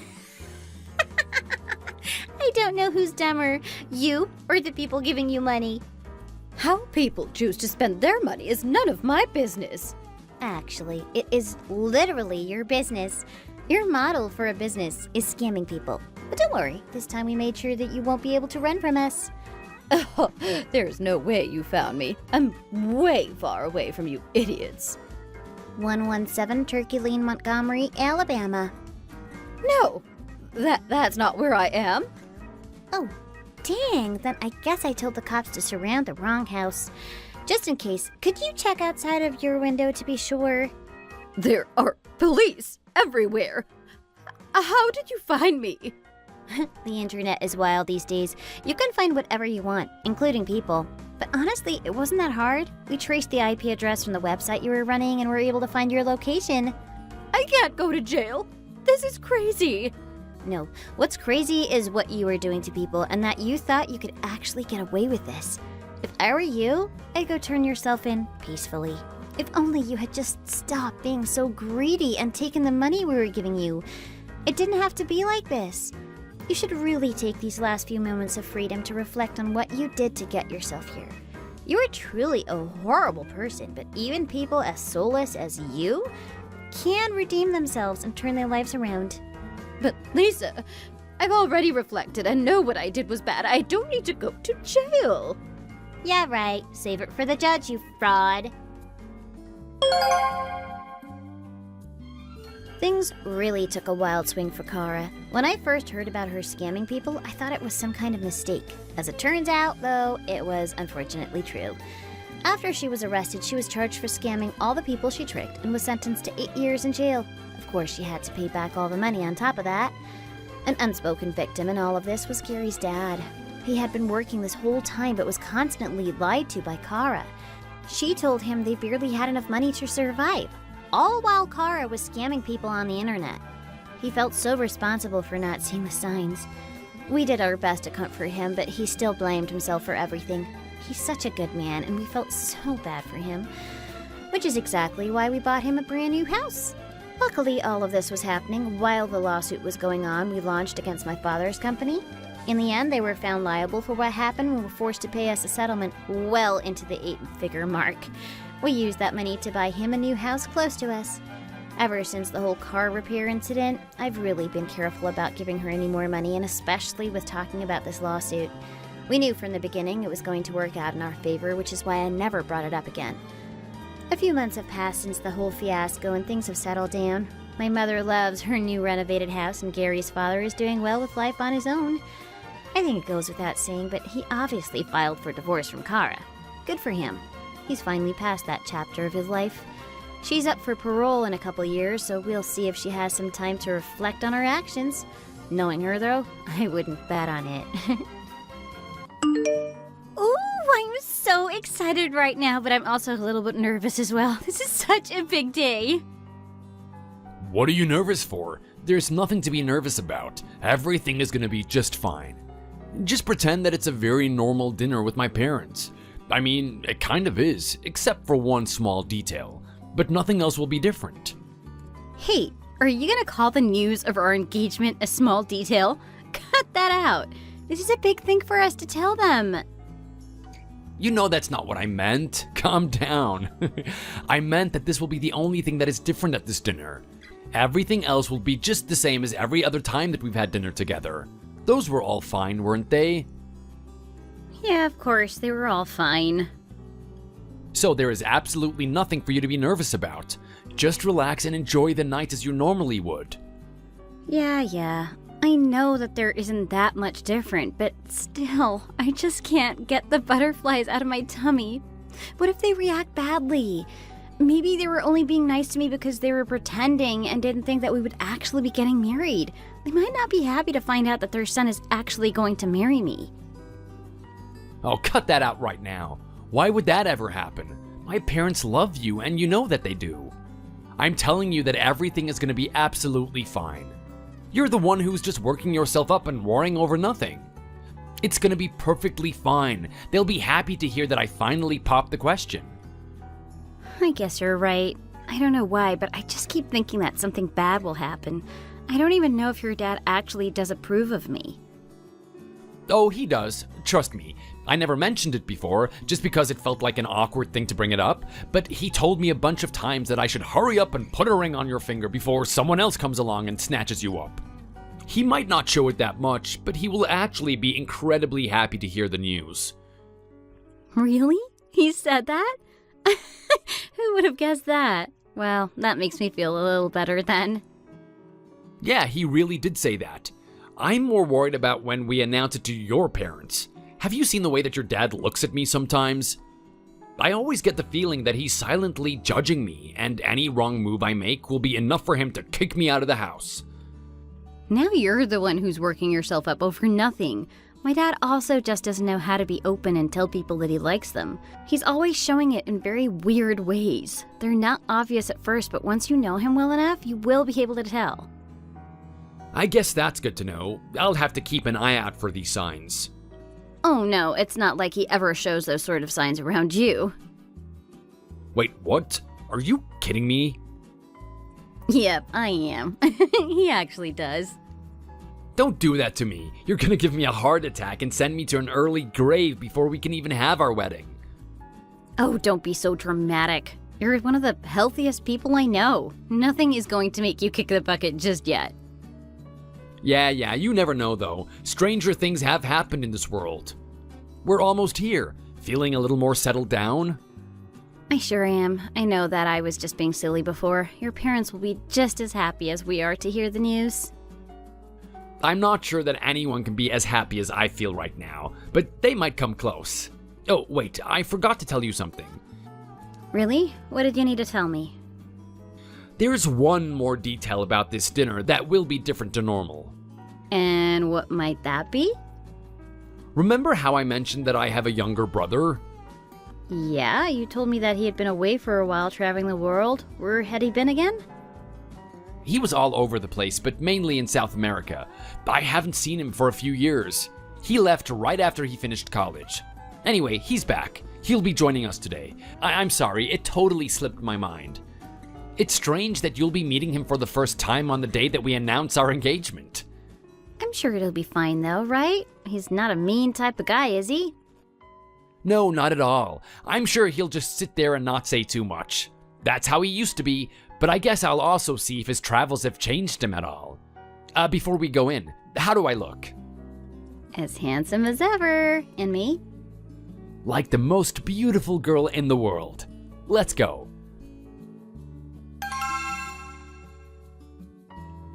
Hey, James, what are you doing tonight? Are you free to come out and get a few drinks with me? I thought that it would be a nice thing to do tonight. I don't think so, Caleb. I work tomorrow. Work is super early in the morning, but I don't want to be going in with a hangover. My body can't deal with that sort of thing anymore. I won't be able to get any work done at all. Oh, come on. I'm not asking you to get hammered with me. Just a few drinks. What happened to the James I used to know who would always say yes to a beer if it was handed to him at 9 a.m.? That James grew up, Caleb. I haven't been like that for a few years. I have a proper job now, and I'm gonna be getting married. I can't be the same old party demon that I once was. I'm too old for that anyway. All that changed while you were away exploring the world. You're only 27. Don't play that old man card with me. And we haven't seen each other for years, and you're gonna turn me down straight away? We have a lot of stuff to catch up on, don't we? I guess so, but that's on you since we didn't have any contact with you for the entire time you were gone. You could have updated us every now and then at least. Mom was really worried about you. We didn't even know that you were coming back, and then you just show up on their doorstep one night. Would making a phone call have killed you? It couldn't have been that hard, right? Hey, cut me some slack. I was in different countries all the time, and I didn't have a lot of money on me. You know that I left straight out of college. It's not like I had some huge savings in the bank to fund my trip. I just try to make do and get some random jobs waiting tables every now and then when I could. I couldn't even afford to be updating my SIM card each time I crossed a border. Plus, in some places in the mountains, I couldn't even get reception even if I did have a SIM. Yeah, that sounds more like an excuse than anything else to me. Well, it might be an excuse, but only partially. That really was a problem for me many times. Why don't I tell you about it over a few beers? Come on, it'll be a nice night with just the two of us. Since when did you become such a drinker? Last I remember, you could barely handle anything without getting wasted or feeling sick. I'm not gonna have to be holding your hair back while you vomit by the end of the night if I go with you, will I? No, that won't be happening. I can guarantee that much. You're not the only one who has changed a lot, James. I can hold my liquor much better than before. And we're not gonna be getting smashed either. A few drinks. We can talk for a bit and then we go home. How about that? You know what? A sure thing. I still have some work to finish up before I leave today, but send me a text in an hour or so and we can try link up somewhere. Only a light night though, got it? I don't want this devolving into a late night thing. I wouldn't want anything else. Oh, and you can tell me about your new fiancée while we're out as well. Olivia, what do you want to know about her? Oh, you know, just the regular things. How you met, etc. I'm surprised someone that hot would go for a stinker like you. Oh, come on, man, shut up. I don't want to be hearing that kind of stuff from my brother. I'm just messing with you. Anyway, I'll send you a text in an hour or so. Looking forward to it. You better not back out now that you said yes. All right, you have my word. I'll be there. Hey, you're back pretty late tonight. Is everything okay? What were you up to? It's pretty unusual for you to not come home straight after work. Did you have to stay and work late tonight or something? Oh, no, it wasn't anything like that. You know that I barely ever have to stay late at work, but you'll never guess what happened. Yeah, I probably won't be able to guess. So what happened then? I don't want to guess. So after work, I decided to just go and look at a few shops in town, you know, just a little bit of window shopping. And then I ran into your brother. Of all people, isn't that crazy? You saw Caleb today? That's surprising. Really? Why? No real reason. I mean, just to run into him out of all people in the city, the chances are pretty low. I guess so, but he was probably just trying to reacquaint himself with his hometown after being away for so long. But anyway, we decided to go for a coffee and just talk for a little bit. I thought it would be good for me to get to know him better since he is your brother and I don't really know anything about him at all. And then we ended up talking so much that I didn't even notice the time passing. The coffee shop closed and they had to ask us to leave. You didn't notice them closing up at all? No, not at all. I wasn't paying attention to anything but the conversation at hand. I see. You must have been really engrossed in it then. And what did you two talk about then? Oh, just this and that and everything, really. He told me a lot of really interesting stories about his travels through South America. He's done and seen so many things, and he's younger than even me. Yeah, he really has had quite a few adventures, it seems. We met up for drinks a few nights ago, like I told you before. He told me about some of the things that he did and saw, but we only had a few beers, so he probably didn't tell me as much as he told you. You probably know more about what he did while he was away than I did now.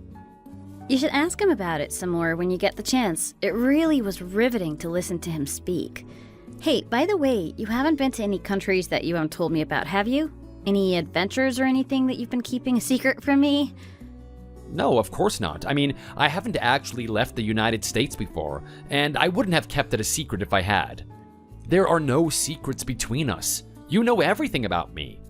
Oh, I see. I haven't been anywhere either, but it sounds so exciting to go and travel so freely and for such a long time. There's no need to worry about showing up to work on time or any of those boring things. Boring?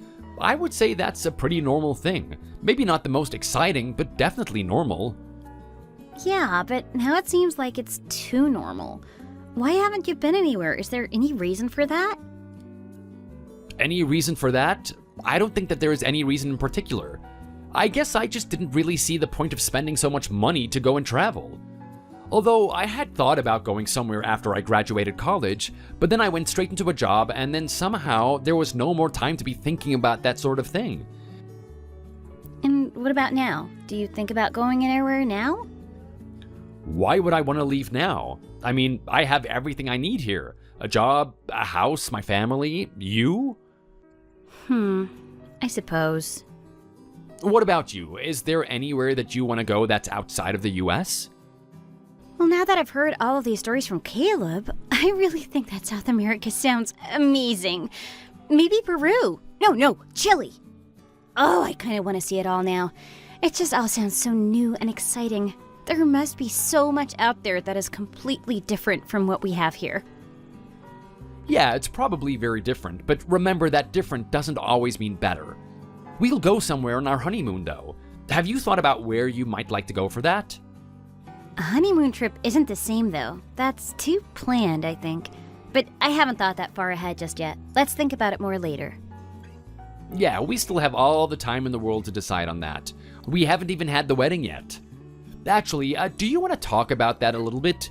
We should start deciding on some of the details, at least some of the more general ones soon. I'm actually feeling really tired right now, and I just want to go to bed. Let's put it to the side for now. You're not gonna eat? I cooked before and there are some leftovers that you could have. Oh, no, I'll just shower and go straight to bed tonight. You're not hungry at all? No, I got a bite to eat with Caleb after the coffee shop closed.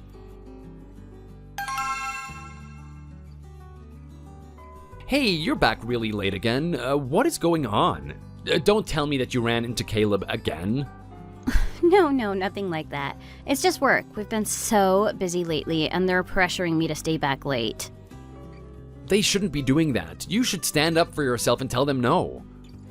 You know that I can't really do that. And in the end, this will make it easier for me in the future. The project that we're working on at the moment is such a mess, and I just want to get it over and done with. Everyone on the team feels the same way as well.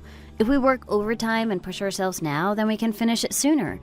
Otherwise, it will just drag out and we will all be miserable working on it at work.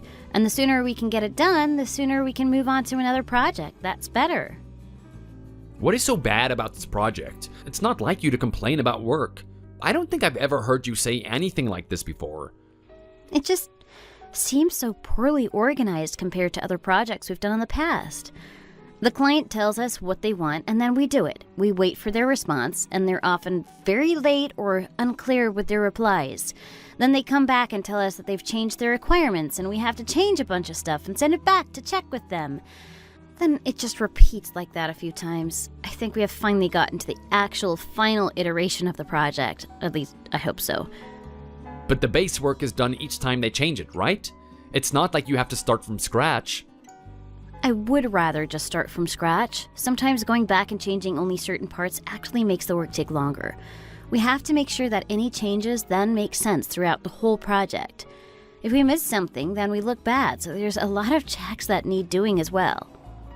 But let's not talk about work anymore. I don't want to think about it now that I'm home. Of course. Work should stay at work, especially when you've been working such long hours. What do you say we sit down and work out some things about the wedding? I think we really need to make a start on it, otherwise it'll just be a mad rush to get everything done in time. I still really want to have the wedding before the end of the year, you know? It's better to have it while the excitement is still there. If we wait too long, people will forget that we even got engaged. Look, I'm sorry, but I'm not really in the mood to talk about the wedding right now. It seems like there will be a lot of thinking involved and my brain feels fried at the moment. Again? What if we just look at some possible venues? We don't have to make any decisions today or anything. I already found a few that look good for us, but I want to get your input on it as well.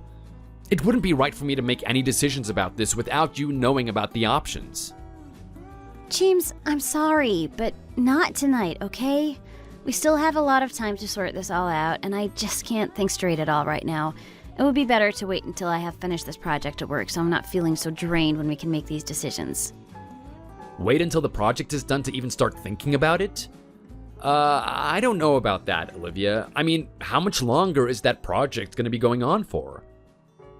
Well, I don't know for sure, but it shouldn't be too much longer since we're all doing so much extra work on it right now. I promise that we'll still have enough time afterwards. I will be more active in the process when I have the brain capacity to do it. I don't think I would even be of any help right now anyway. I really just can't think of it all right now. I can only think about my bed. Okay, well, if you're that tired, I won't push you any more on it. Go get some sleep, and I'll see you tomorrow. Hey, sorry, I'm home late again. What was it this time, then? This has been happening really a lot recently, you know? It's just work, I told you before. They still need us to stay back later than normal. But you told me that the project you were working on was finished. Why do you need to keep staying back so late? That project was finished, but now the new one that we're doing is having the same problems that the other one had as well. Really? 2 like that back to back? What? You think I'm lying to you or something? That's not what I'm saying, but it's very unusual when that has never happened before, and now it's been twice in a row? Well, I should just consider myself lucky that it didn't happen before. I wouldn't have stuck around at this job if it was always like this when I started. I guess, but would it kill you to just send me a text when you're gonna be late? Or just let me know that you'll be working overtime again? You know that I shouldn't really be on my phone while I'm at work. And if I'm using my phone and not working, that just means that I'll be done later than I would have been otherwise. Sending a text doesn't take that long. I mean, it would only take you like 10 seconds on your phone to let me know what's going on. Yeah, maybe sending the text itself wouldn't take much time, but you know how hard it can be to put your phone down once you start doing something on it. I would end up opening Instagram and endlessly scrolling through some random posts and videos, and before you know it, I've wasted a lot more time than just 10 seconds. Maybe. I really would like you to let me know, though. I start to worry sometimes if you're not home, and I haven't even heard anything from you. You worry too much. What's going to happen to me? It's fine. I'll try to let you know, but hopefully this won't continue for long either. Okay, but listen, to change the subject, we really need to get started on planning this wedding. We've put it off for long enough, and I'm getting really anxious about it now. I don't want to be left without any time to organize it well. This again? I told you that we will do it when the load at work is less. You told me that we would do it when the project was done, and now it is. I put it off for over a month already. How much longer do you think we can put this off for? My parents keep asking about it as well, and I just keep telling them that we haven't decided on anything yet. They're starting to worry about it as well. Does everyone in your family always worry this much? It seems like Caleb is the only laid-back person in your entire family.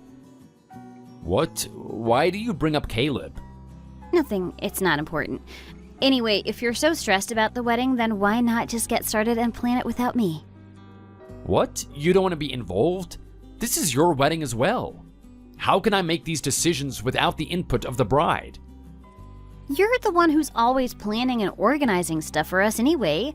I'm sure that you'll be able to make the choices better than I could. Even if you showed me anything, I would probably just go with your recommendation anyway. Are you really sure about this? You're not just saying this because you're being too lazy to put any effort into this. I am not being lazy. I am tired from work, and I don't need anything else to think about when I come home when I have my hands so full with work. Sorry, I didn't mean it to sound like that. I know that you're not being lazy. I'm just surprised that you would leave it all to me. You had seemed really excited to be a part of the preparations before. Yeah, I was, but that was before work got so bad and busy. Now, I just can't bring myself to do it at all, and I trust that you'll make it great for us. Of course, I will still choose my dress, but that can wait. All the venue and catering and photographer stuff, I'll leave to you. Okay, if you're so sure about it, then I'll get started on my own. Maybe work will get easier for you, and then you can just jump in and work on it later anyway. Maybe. We'll have to see. Okay, well, you better not complain about anything then. I've given you lots of chances to have a say. Why would I complain? Do you think that all I do is complain about everything? Is that how you see me? What? No, that was just a joke. I didn't mean it seriously. God, what has gotten into you? You've been kind of snappy at me these past few weeks. I'm sorry. I just feel like I'm always at the end of my rope by the time I get home from work. It's not you. I'm just not feeling myself at all. Then make sure you get as much rest as you can. I don't want you feeling so overwhelmed all the time. I'll try. I don't even know if I have the energy to shower tonight, but I have to. I don't want to go to sleep feeling grimy. Do you want me to whip you up something to eat quickly? It won't be anything special, but you need to make sure to eat enough and get your energy up. Thanks, but I'm fine. I already ate enough today.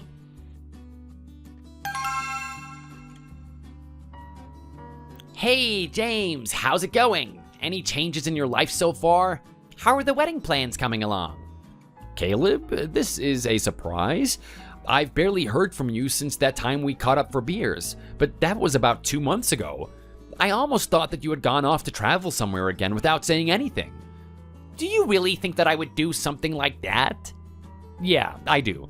That's the exact kind of thing that you would do. That's what you more or less did last time, wasn't it? Maybe it was. I don't even remember how I left last time. It was a few years ago after all. And maybe it is the sort of thing that I would do again. But not this time. No, I'm gonna stick around here for a bit longer. It can get tiring moving around all the time. So, how are the wedding preparations? Olivia told me that she left you to handle it all on your own. What? She told you that? When did you see her? I feel like I barely see her much these days. She's always coming home late from work, and then I leave early before she does the next day. Oh, I see her all the time. I see her much more than you do, most likely. What are you talking about? What is that supposed to mean? Have you not been able to put 2 and 2 together already? She's coming home late all the time, from a job where she's never had to do that before. She said that she's had a lot of tough projects recently, and they all need to stay back late to work on them. That happens often enough at companies.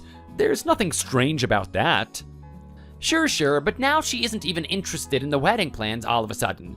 Doesn't that seem like a bit of a coincidence to you? Not even the slightest bit suspicious? There is nothing for me to be suspicious about. I trust Olivia. We're getting married.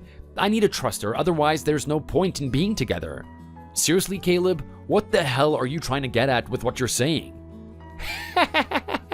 James, you really are too much. You trust her because you're gonna get married? You may be older than me, but it seems like you still have a lot more to learn about the world than I do. Take it from me, you shouldn't trust her, or at least that was a big mistake on your part. Oh, just spit it out already. This is starting to piss me off. Get to the point or stop texting me this cryptic crap. Okay, God. I thought that you would like the mystery build up to the finale, but I guess not. The truth is, you're not going to be marrying Olivia. I know that you were excited about it, but it's not going to happen anymore. Why not? Why would that be the case? We're already engaged. You see, the reason she's been coming home late so often these days is because she has been spending those evenings with me. Do you catch my drift? What? You two have been meeting up? To do what? She told me that she ran into you once, but she never mentioned that she saw you again. What is going on? To do what? Do you really need me to spell it out for you like that? We have been sleeping together. That's what we've been meeting up to do. And now she's not going to be marrying you, but me instead. Isn't it funny how the world works? What the hell? You're not being serious, are you? I know this can't be the truth. There's no way. Well, there is a way, and it's the truth. Why would I bother joking about something like this? She's right when she said that she ran into me a while ago, and we spent the whole night together talking and getting to know each other. But the problem is that she just found me much more interesting than you are. My stories of all my travels seem to really hit a sweet spot with her, and she is definitely a looker, exactly my type. At first I thought, no, she's your brother's fiancée. But then I realized that if it wasn't me, she would have eventually cheated and left you for someone else. You should be thanking me, really. At least you know she's with your brother and not some random guy who you don't even know. You've been sleeping with my fiancée and I'm supposed to be thanking you for it? Have you lost your damn mind, Caleb? Just what the hell kind of game are you trying to play here? I am not playing any kind of game, James. I'm telling you the truth. She wanted to keep it a secret for a bit longer, I think, but I thought it would be better just to spill the beans out so that everyone could begin to move on with their lives. That is much better, don't you think? No more secrets or uncertainties. The truth can hurt, but a painful truth is still better than a cheap and happy lie. Oh, screw you! Since when did you become some sort of philosopher? You absolute scumbag. Did you think that I would just accept this and be grateful that you told me the truth? I don't know about being grateful, but there is nothing you can do but accept the truth. I mean, what else is there for you to do, really? And I think it's better even for you to find out early on. I know I would want to know if my fiancé was sleeping with someone else. I wouldn't want to go through the wedding and marriage to only find it out later. At least now you don't need to go through all the messy divorce processes and all the rest of it.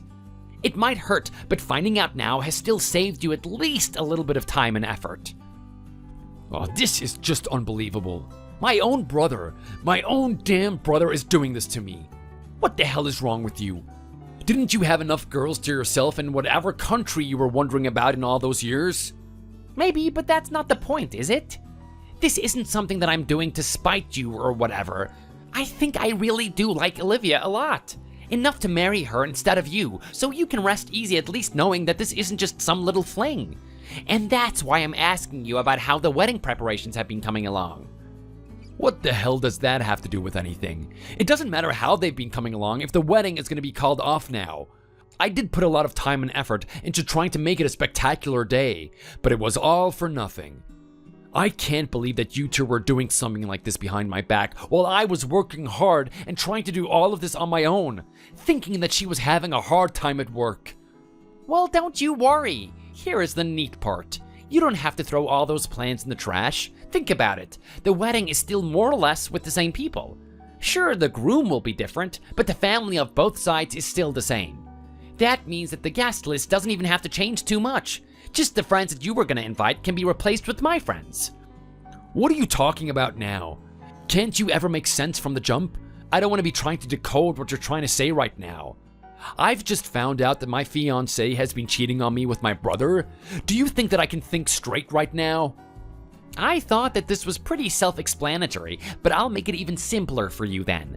Olivia and I will simply keep the plans that you made for the wedding and have the wedding for the two of us. That way, at least your hard work wasn't a waste, and it saves us all time as well. And you think that I'm just gonna let you do that? You think I'll just step aside and give up my place at that altar with all the details that I've planned for this day on my own? Yes, actually I do. And I think that this is the right thing for you to do as well. Not just from my perspective, but from yours as well. If not, you're gonna have to pay some cancellation fees and will end up out of pocket for no reason at all. And I'm still your brother at the end of the day. I know that you're mad now, but in a few years' time, you'll be happy to know that you've helped me sort out this wedding and not thrown it under the bus purely out of spite. Mad? That barely even starts to describe what I'm feeling right now. I seriously can't believe that this is happening. And just because you're my brother doesn't mean that I'll just accept this from you. This makes it much worse than being some random guy who I don't know, no matter if you think otherwise. Like I said, this will pass. You have the chance to see your baby brother happy and married. What's not to love about that? And I know that you will come around to the idea of letting slide your wedding arrangements. Maybe you feel like you're against it right now, but I know that you will change your mind. I don't think I will. That's not something that will so easily change. Almost everything has been decided already. The venue has been booked and the down payment has been paid. I've even designed the wedding invitations. What a waste of my time and money. Jesus Christ! That's exactly what I'm trying to tell you right now. It would be such a waste of time and money if you just threw it all away. But you don't have to throw it all away like that. It doesn't have to be a complete waste of time and money. Just switch the details out for me and Olivia and we're golden. You don't waste the time and effort you put into it. And it's not like I'm asking you to pay money for the wedding either. I know that that would be asking too much. But if you switch one of our credit cards instead of yours for the payment method that you put down when you reserved, then we will cover the cost nice and simple. I will even send you the money back that you paid for the down payment. You'll have no loss of money at all. Doesn't that sound like a much better deal than just letting it all go down the drain like you would otherwise? I told you it's not happening. I would rather waste the money that I've spent on it already instead of giving it over to you. You don't deserve it. You don't deserve anything good at all, Caleb. Oh, come on. Don't be like that. I'm your brother. You should be looking out for me when you can. It didn't matter that I was your brother when you decided to sleep with my fiancée, though, did it? You can't just use that when it benefits you. This conversation is over. Don't talk to me again. You're not my brother anymore. You may as well be dead to me. Hey, what's going on? Can you open the door for me? I've been ringing the doorbell for like 20 minutes already. I forgot to bring my key with me this morning. I was in a rush to get to work when I left. What are you doing that you can't open the door? Hurry up! You are not coming in here. Go and stay somewhere else. What? What are you talking about? Why would I go anywhere else? This is my home too, you know. Let me in already and stop messing around. This isn't your home anymore. You can come back another time to pick up your stuff when I'm not here. Maybe this weekend will work well for that, but I don't want you coming in apart from that. What's going on, James? Move my stuff out? Why on earth would I do that? You know that I'm going to be living here with you permanently after we're married. Stop playing these dumb games. It isn't cute. And was it a cute game when you were lying about coming home late because you were busy with work? Was it cute when you thrust all of the wedding responsibilities onto me alone while you stayed out not worrying about it? I told you that it couldn't be helped. Why are you getting angry about it now when you were so understanding before? I'm home now, at a good time, aren't I? So what's the big idea? I know about you and Caleb, that's what. What? What do you mean by that? I haven't seen him for a long time. Why would you bring your brother up out of the blue? I know that's a lie, and I know that you've been seeing him all the time these past few months. I spoke to him a few hours ago. He told me everything, so there's no point trying to pretend that nothing happened. The cat's out of the bag already, Olivia. Oh, I see. So he told you, did he? That idiot! I wanted to be the one to do it. Why? Did you want to see me in person how much learning about the news hurt me? No, I just thought it would be better for you to hear it from me. But now that you know everything, you're right. There is no more need to pretend. As you now know, I have been sleeping with your brother for a little while now. I don't want to get married to you anymore. Why would you do this to me? How could you do this to me? We've been together for so long, and then you meet my brother, and what? Once? Twice? You forget about me in an instant? Well, what was I supposed to do, James? It all started out innocently enough when I told you about how I ran into him and went for a coffee. That really was the truth. But then, as we were talking, I just started to get the sense that you were so boring compared to him. I asked you why you never traveled or where you wanted to go, and what did you say to me? You told me there was nothing out there for you. You're so dull like that. Caleb was able to open my eyes to that when we got to know each other a little more. There's more to life than just sitting still and living in your hometown for your entire life. And now I can see that clearly. I imagined so vividly what my life would end up being like if I went through getting married to you, and I just couldn't handle it. That's not what I want out of this life at all. You never had any problems with any of that before. I know that, but things change. People change. Caleb showed me that there was something more out there and that it was well within my grasp. Would you rather I went through with getting married to you and then we divorced soon after because I was unhappy and disillusioned? Well, no, I didn't want that. See, I didn't think so. But that doesn't mean that I wanted you to be off sleeping with my brother. Would it have been that hard for you to break things off with me before you went and did that? That would have at least made things slightly better. But this level of betrayal is insane to me. I thought I knew you. It was that hard to do. When it first happened, I thought that maybe I could just pretend that it didn't, forget about it, and still get married to you as planned. But then I realized that it wasn't possible anymore. I couldn't stop thinking about your brother. Then every time I told myself that I would break it to you, something stopped me and I couldn't bring myself to do it. Wow, it must have been so hard on you. Poor girl. I hope it didn't hurt your feelings too much knowing what you were doing to me. Don't put it like that. I know that I should have told you sooner, but it was harder than I thought. It's harder than you think. But what's done is done, and that can't be changed. Maybe it's better that he got it over and done with and told you the news instead of me. Now we can try to step back and move on from this. That's easy for you to say. You haven't been betrayed and cheated on by me. This isn't something that I can just look at and say, oh well, and then go on with my day as if nothing happened. No, but that's the only choice you have now. There's nothing else to be done about it. Look, I get that you don't want to see me right now. That at least is fair enough, but you can act a little more grown up about it too. These things happen all the time. It's just another part of life.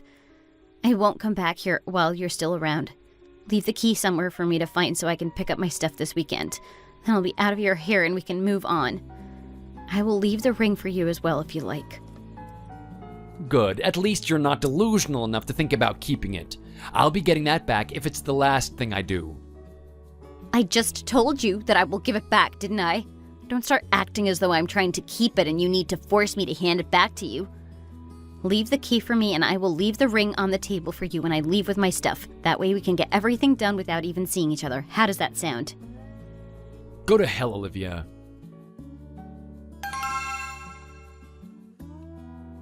James, I guess you kicked Olivia out of the house? Was that really necessary? Of course it was. I wasn't gonna keep living with her after finding out about what you two were up to. But you know that you should have given her a little bit more time than just a week, right?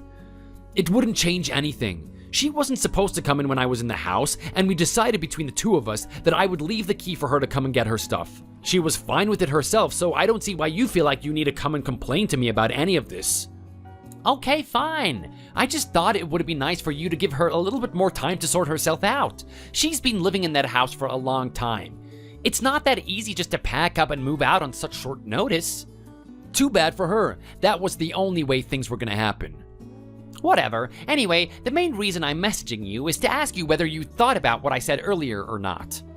What are you talking about now? Aw, come on, why do I have to keep spelling everything out to you? You know what I'm talking about.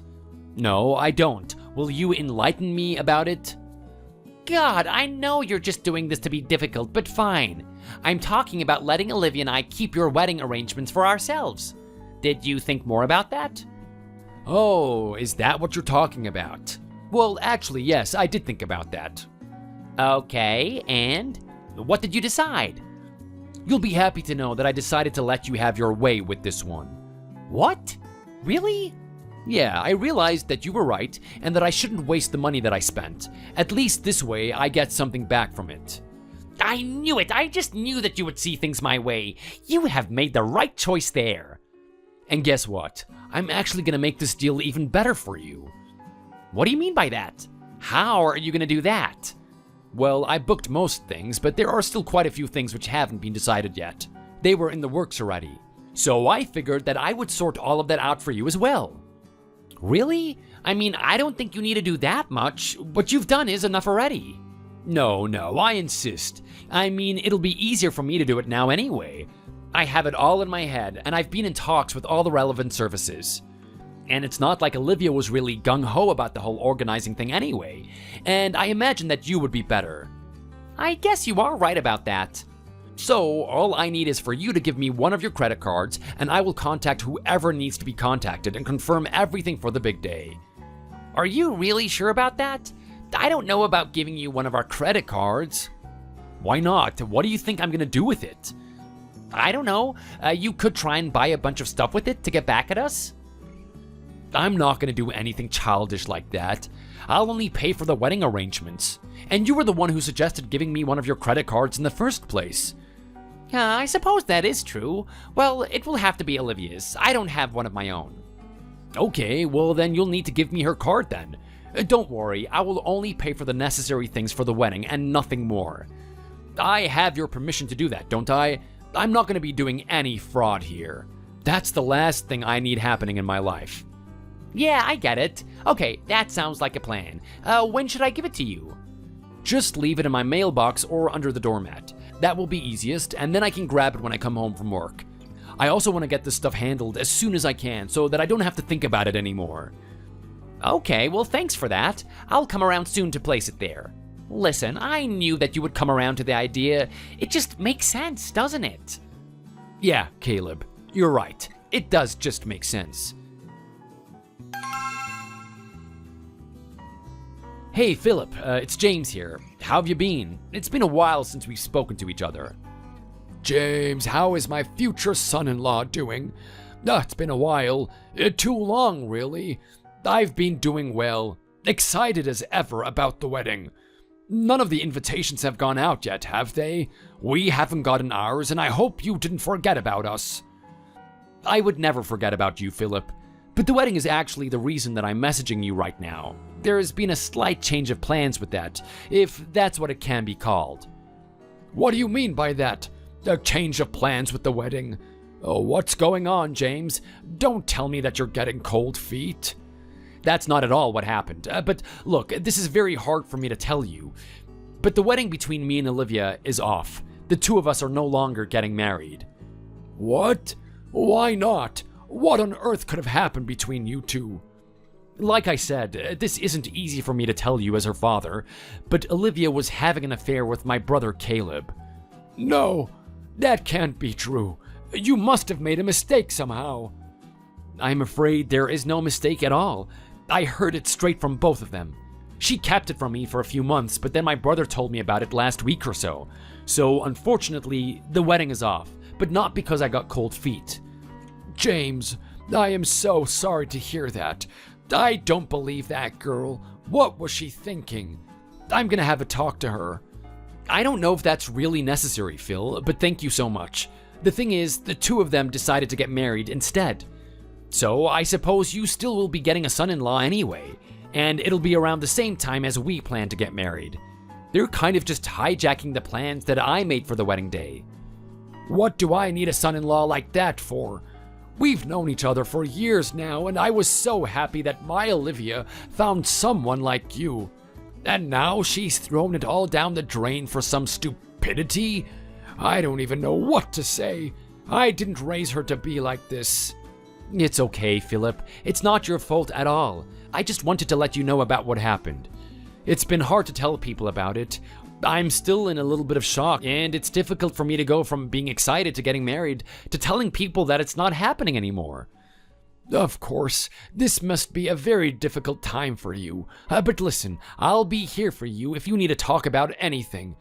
I may be Olivia's father, but I can't support that girl over you if she's gone and done something like this. I might not be the person you want to talk to, but I'm putting it out there that I am here for you. I appreciate it, Phil. I really do. Maybe we can meet up for coffee or a beer sometime soonish. But let's not talk about Olivia. Let's just do it as friends, and that'll be more than enough. Of course, James. I would be more than happy to do that for you. And can you do me a favor? What's that? If it's within my power, I will try and do anything. It's not too much to ask, I hope, but do you mind not mentioning any of this to Olivia until after the wedding? What do you mean? I should just keep quiet? If you can, at least don't act too upset if it's possible. I don't even know if she'll bring up the courage to tell you about it herself. I'm not sure I really understand, but if that's what you would like me to do, then I will do my best. But what if she does bring it up to me, though? I just can't ignore it then, can I? I'm not asking you to just ignore it, but maybe don't go too overboard or berate her too much. I don't want there to be too many problems. Okay, well if that's what you want, then I'll do as you say. Thanks, Phil. Let's link up for a drink later on at some point.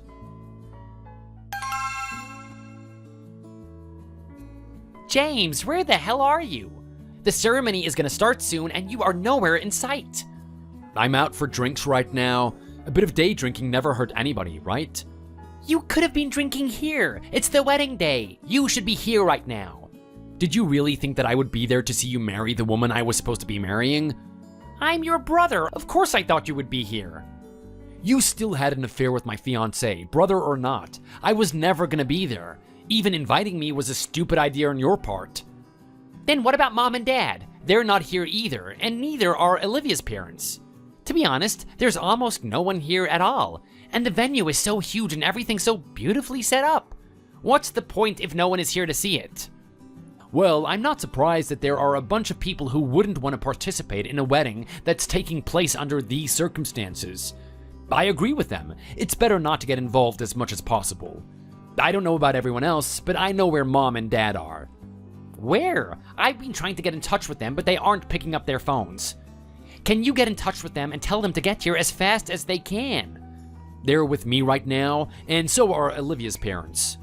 What? They're all with you right now? Why? They're supposed to be here. We all decided to meet up for a bit of a day out today.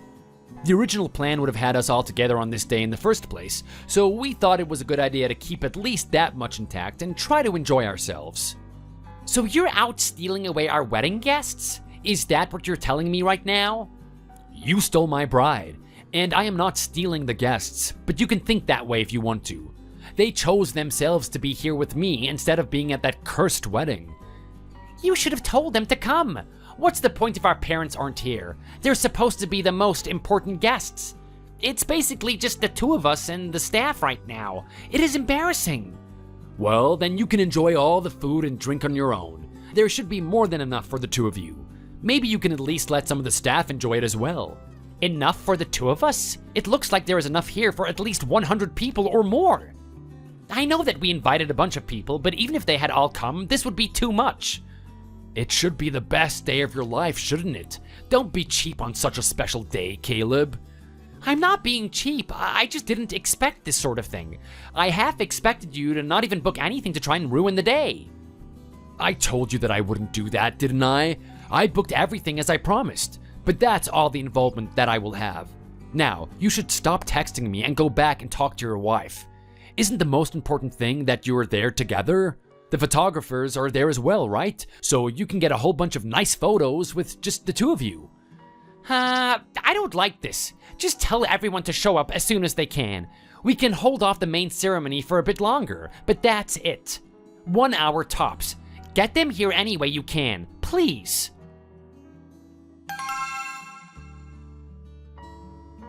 What the hell, James? Nobody ended up showing up. You were supposed to get them here like I asked you to do. I wasn't supposed to do anything. I never told you that I would convince anyone.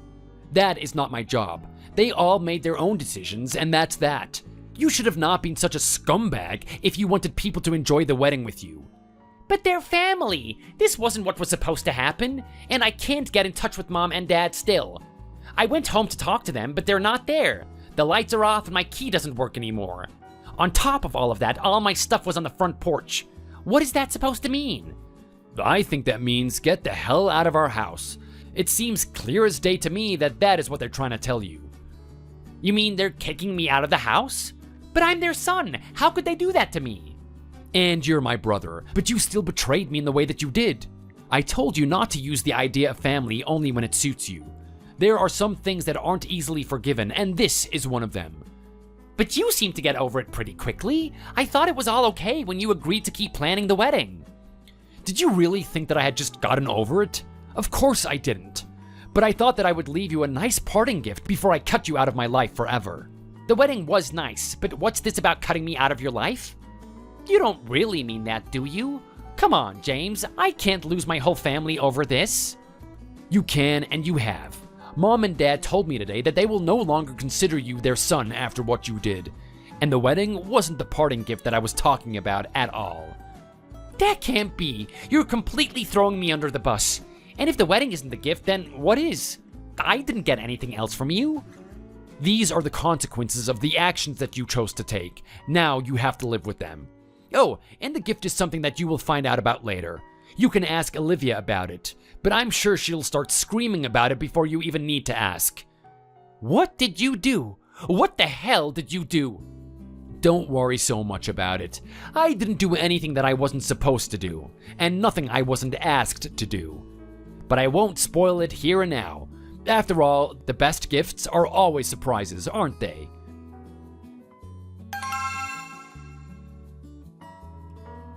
What the hell did you do? I didn't think you would be so immature about all of this. What are you talking about? I didn't do anything at all. Yes, you did. No one showed up to the wedding. It was almost completely empty.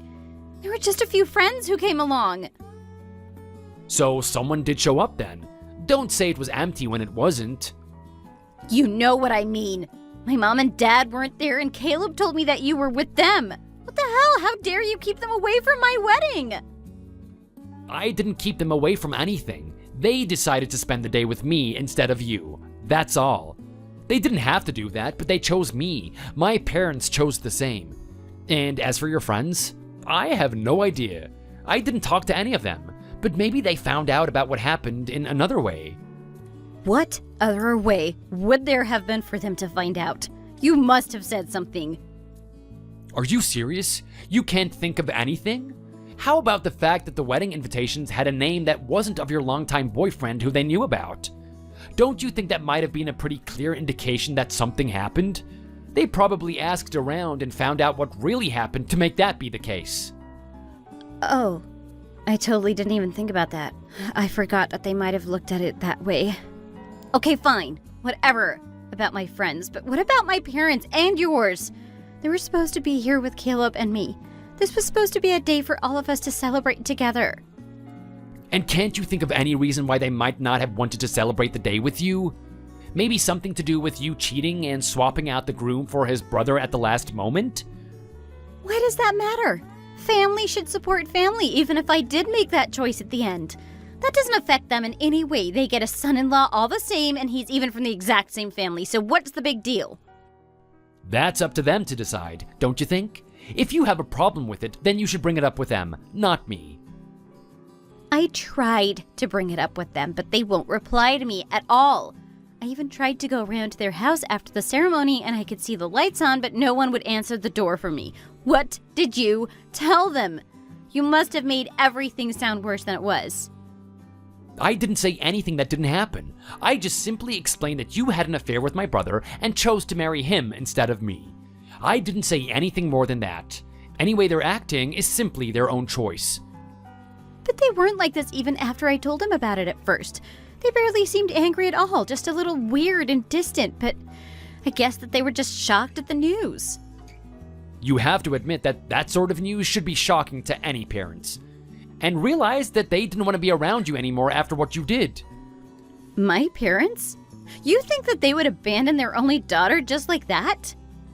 I don't know, maybe. You should ask them about it. I wouldn't have a single clue about what they're thinking right now. You were with them all day. They must have said something to you about it. All they did was apologize to me for your actions, and that was it. I told them to forget about it, and then the conversation moved on. We didn't talk about you as much as you seem to think. Just ask them about it instead of coming to me with all these assumptions. Didn't you listen to anything I just said? They aren't responding to me at all. How am I supposed to ask them or find out about anything like this? Well, maybe they're just tired. We did have a long day together. It was a lot of fun, but maybe all of us had a bit more to drink than was good for us? Drinking during the day always makes me tired, I know that much. This doesn't seem like that sort of thing. They never act like this to me. This hasn't happened ever, and I can't imagine why they're being like this now. I'm sure that you haven't done something like this before to make them act like that. But in any case, it's got nothing to do with me. You sort it out with them and leave me out of it. Like I said, day drinking makes me tired, so I would like to get an early night tonight. Be up nice and early tomorrow. Wait, there's something even more important than I want to talk to you about. Don't you dare run away from me now. Really? There's something else? Like what? Like what? Like the insane charges that I have on my credit card? What the hell is that all about? Oh, that's just the charges for the wedding. You saw how nice it was, right? The pictures I saw from the wedding planners were all amazing. I'm sure that it looks even better in real life than in the photos. You know, you have to fork out a nice sum to get that sort of wedding day. And in this economy? $50,000? How could everything cost so much? Well, like I said, everything looked really nice, didn't it? That's the kind of price you have to pay for a wedding like that. And think about the food as well. That alone must have been quite the chunk of money. Too bad most of it probably went to waste. No one was even there to eat it. Why did you order so much? It's not my fault that no one showed up to the wedding. I just planned it like I was going to, and Caleb asked me to do it with your card. He said that he didn't have one of his own. You did this on purpose, didn't you? There is no way that this is the sort of thing that you were going to pay for when it was supposed to be us. Maybe I did upgrade a few things here and there to the more luxurious option, but I wouldn't have done otherwise. But this is a special day, right? You're not going to have another chance at it, and there needed to be something about it to make up for not having family there, right? It's supposed to be special without bringing me $50,000 into debt. What the hell am I supposed to do now? We couldn't even get that many nice photos because the place was so empty. They're mainly just of me and Caleb, and that's fine, but we wanted some with our families as well. There was supposed to be loads of group photos as well as just the two of us. Sometimes you just don't get what you want the most. That happens in life a lot, apparently. I should know that. I just found that out in the hardest way imaginable. Oh, shut up. This isn't fair. This is going too far. You're going to ruin my life like this.